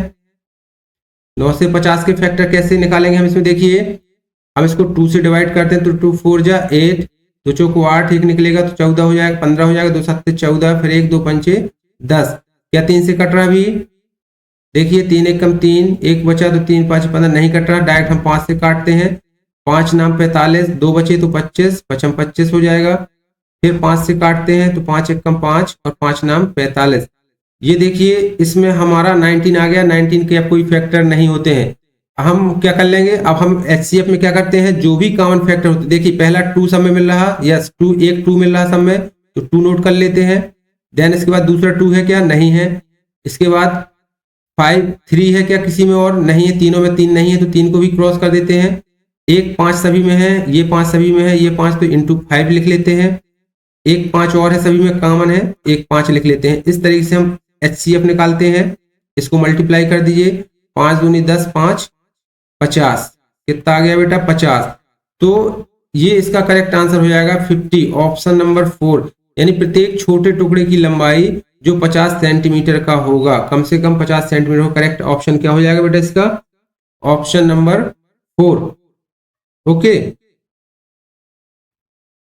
चलिए नेक्स्ट क्वेश्चन देखते हैं। क्लियर हुआ, समझ में आया? यदि समझ में आया तो यस करके कमेंट करें प्लीज, और इमोजी कम से कम भेजे तो बेटर रहेगा। आप लोग कमेंट करके बताएं कुछ उसको। चलिए नेक्स्ट क्वेश्चन देखते हैं इसका 69 क्वेश्चन बेटा। 69 क्वेश्चन दिया गया है, दो संख्याओं के लघुत्तम समापवर्त तथा महत्तम समापवर्त 150 तथा 25 है। यदि संख्याओं में से एक संख्या 75 है तो दूसरी संख्या क्या होगी?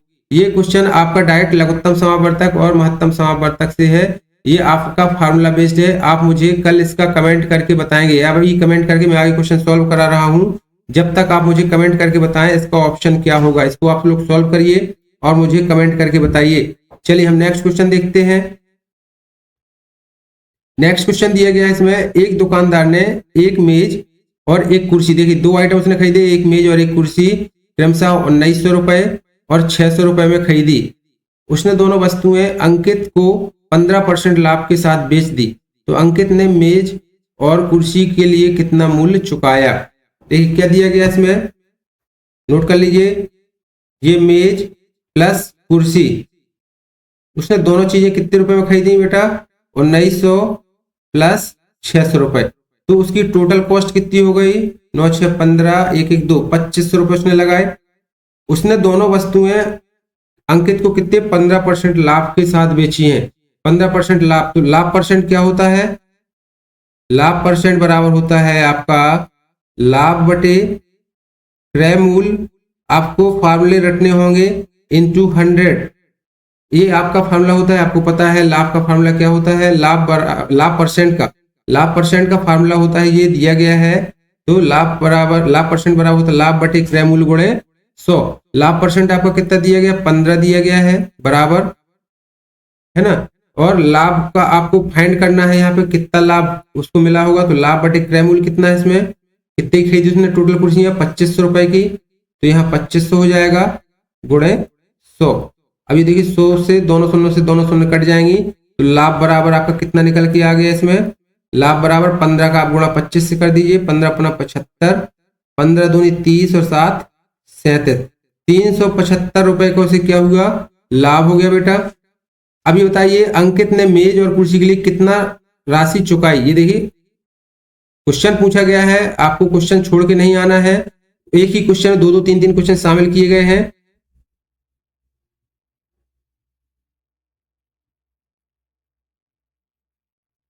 चलिए इसको देखिए, अपन को क्या करना है, इसको क्या होगा इसमें? अंकित ने मेज को कुर्सी के लिए कितना मूल्य चुकाया? तो इसने देखिए कितने रुपए में खरीदी है? 2500 रुपए इसकी कुल लागत है।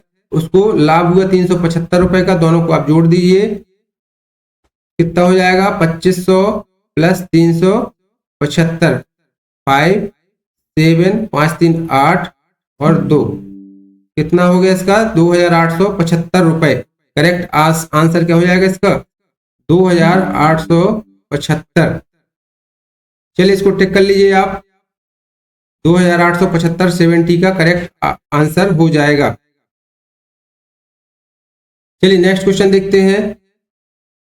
71 में, किसी परीक्षा में दिव्या ने, बेटा जो जिसको समझ में नहीं आया है क्वेश्चन पूछ रहे विकी कुमार जी, अगर समझ में नहीं आया है तो आप बाद में लाइव क्लास के बाद चैनल की प्लेलिस्ट में लाइव सेशन में जो डले होंगे वीडियो, आप एक बार उसको देखिएगा। यदि नहीं आता है तो पर्सनली आपको एक बार उसको क्लियर कर दूंगा बेटा, ठीक है। हाँ सॉरी, मैं प्रॉब्लम चल रही है नेट पे, अगर आज थोड़ा सा प्रॉब्लम स्लो है नेट तो उसको एडजस्ट करें, कल मैं उसको अपडेट करके रखूंगा बेटा। Thank you for supporting. चलिए नेक्स्ट क्वेश्चन देखते हैं इसको। 71 क्वेश्चन पूछा है, किसी परीक्षा में दिव्या ने 400 अंकों में से 340 अंक प्राप्त किए तो उसके प्राप्त अंकों का प्रतिशत क्या है? तो आप लोग जनरली अपने एग्जाम का प्रतिशत कैसे निकालते हैं? प्रतिशत बराबर होते हैं क्या कैसे निकालते हैं? उसका फार्मूला होता है, आप नोट कर लीजिए, कुल प्राप्तांक बटे पूर्णांक गुणे 100, यानी total mark obtained and total marks into 100। तो कितना हो जाएगा इसका? कुल प्राप्तांक कितने हैं इसके? 340, 400 टोटल है इंटू 400, मतलब 100। तो 100 से 400 कटेगा तो यहाँ पे देखिए 4 बचा, 4 से काटेंगे इसको, 4 8 32, और 2 बचे तो 4 पंचे 20, यानी कितना हुआ ये बराबर 85%। इसका कितना आया ये 85% करेक्ट आंसर हो जाएगा। 71 का आंसर हो जाएगा 85%। क्लियर है? चलिए नेक्स्ट क्वेश्चन देखते हैं। बहुत ही सिंपल क्वेश्चन है। वह संख्या जिसका 20% 10 के बराबर है होगी।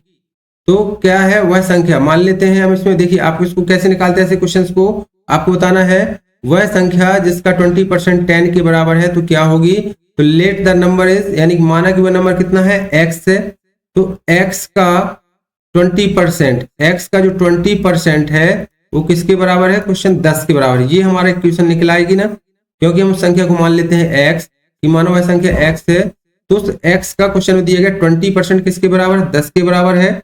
तो हमारा हो जाएगा ये x इंटू 20/100 बराबर 10। तो x की वैल्यू कितनी निकल आएगी? ये 10 गुणे 100/20। इसको काट दीजिए आप, शून्य से शून्य काट देंगे, 2 पंचे 10 और 10 पना 50। ये कितना आ जाएगा इसका? 50। करेक्ट आंसर क्या हो जाएगा इसका? 72 का करेक्ट आंसर हो जाएगा आपका 350। ओके,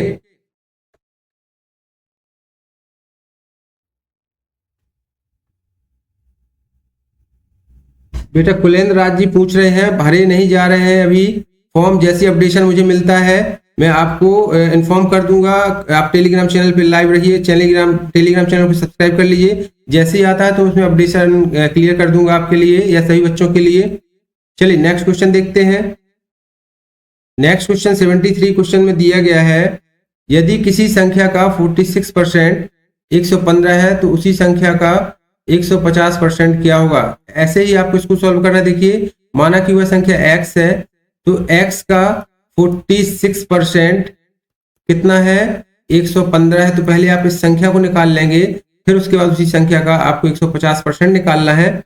सॉल्व करते हैं इसको, तो x की वैल्यू कितनी निकलेगी आपकी? 115 गुणे 100/46। इसको काट लीजिए तो कैसे निकल आएगा? ये बराबर हो जाएगा आपका 115 और 00/46। क्वेश्चन कह रहा है तो उसी संख्या का 150% क्या होगा? तो अब इसी संख्या का 150% यानी कि 11,500/46 का 50%, यानी कि गुणे 50/150/100। ये इसकी इक्वेशन बन जाएगी। कितना होगा? इसको हल कर लेते हैं। तो देखिए 2 शून्य से आपकी ये 2 शून्य कट जाएंगे, यहाँ पे 1 शून्य ये काट दीजिए, 1 शून्य ये काट दीजिए। काटते हैं इसको, 2 से काटते 2 दूनी 4, 2 तिये 6, और एक बार इसको काट दीजिए तो कितना हो जाएगा? 2 पंचे 10, फिर 2 सत्ते 14, 2 पंचे 10। फिर इसको काटते हैं 23 से, तो आप इसको काट सकते हैं आगे, क्या इसको काट सकते हैं क्या? 46 ही है, करेक्ट है 46%। ओके, इसको हल करिए, काटिए मेरे साथ। 2 दूनी 4, 2 तिये 6 आया है यहाँ पे, और यहाँ पे 2 पंचे 10, 2 सत्ते 14, 1 2 पंचे 10। इसको आप आगे और 23 से काट सकते हैं क्या? इसको देखिए 23 पंचे 20 पंच 23 से कट रहा है क्या? ये 23 दूना 46, 46 के बाद कितना बचा? 4 7 4 11 115। तो 23 पंचे 100, ये 25 से कट जाएगा, 25 गुणे 23 कितना हो जाएगा? 575 हो जाएगा। अब 15 का गुणा आप करेंगे 25 से, तो बराबर कितना हो जाएगा? 15 पना 75, 15 दूनी 30 और 7 37, 375। करेक्ट आंसर क्या आना चाहिए इसका? 375। 73 का करेक्ट आंसर हो जाएगा 375। चलिए नेक्स्ट क्वेश्चन करते हैं। अभी तक आपने यदि चैनल सब्सक्राइब नहीं किया तो प्लीज सब्सक्राइब कर लें, शेयर कर दें और लाइक भी कर लें। आपको इसी तरीके से डेली क्लास, लाइव क्लास रहेगी नवोदय और सैनिक स्कूल एग्जाम्स की प्रिपरेशन के लिए। चलिए हम कंटिन्यू करते हैं नेक्स्ट क्वेश्चन। नेक्स्ट क्वेश्चन दिया गया है बेटा, धातु की एक छड़ को, ये धातु की एक छड़ को 120 डिग्री से तक गर्म किया गया, बाद में उसका तापमान 34 डिग्री से घट गया। पहले उसको कितना गर्म किया गया? देखिए 120 डिग्री, बाद में उसको 34 डिग्री घटा दिया गया, तो कितना बचा? 10 में से 4 जाएंगे 6, यहाँ बचेंगे 1, 11 में से 3 जाएंगे 8, 86 डिग्री आ गया कहलाया उसका टेम्परेचर। तब इसका तापमान 45 डिग्री बढ़ाया गया, तो सिंपल से इसका 45 डिग्री बढ़ाया गया, तो इसमें प्लस कर दीजिए, 6 5 11। 8 4 12 1 13 131 डिग्री। बहुत ही सिंपल क्वेश्चन था। कितना हो जाएगा इसका?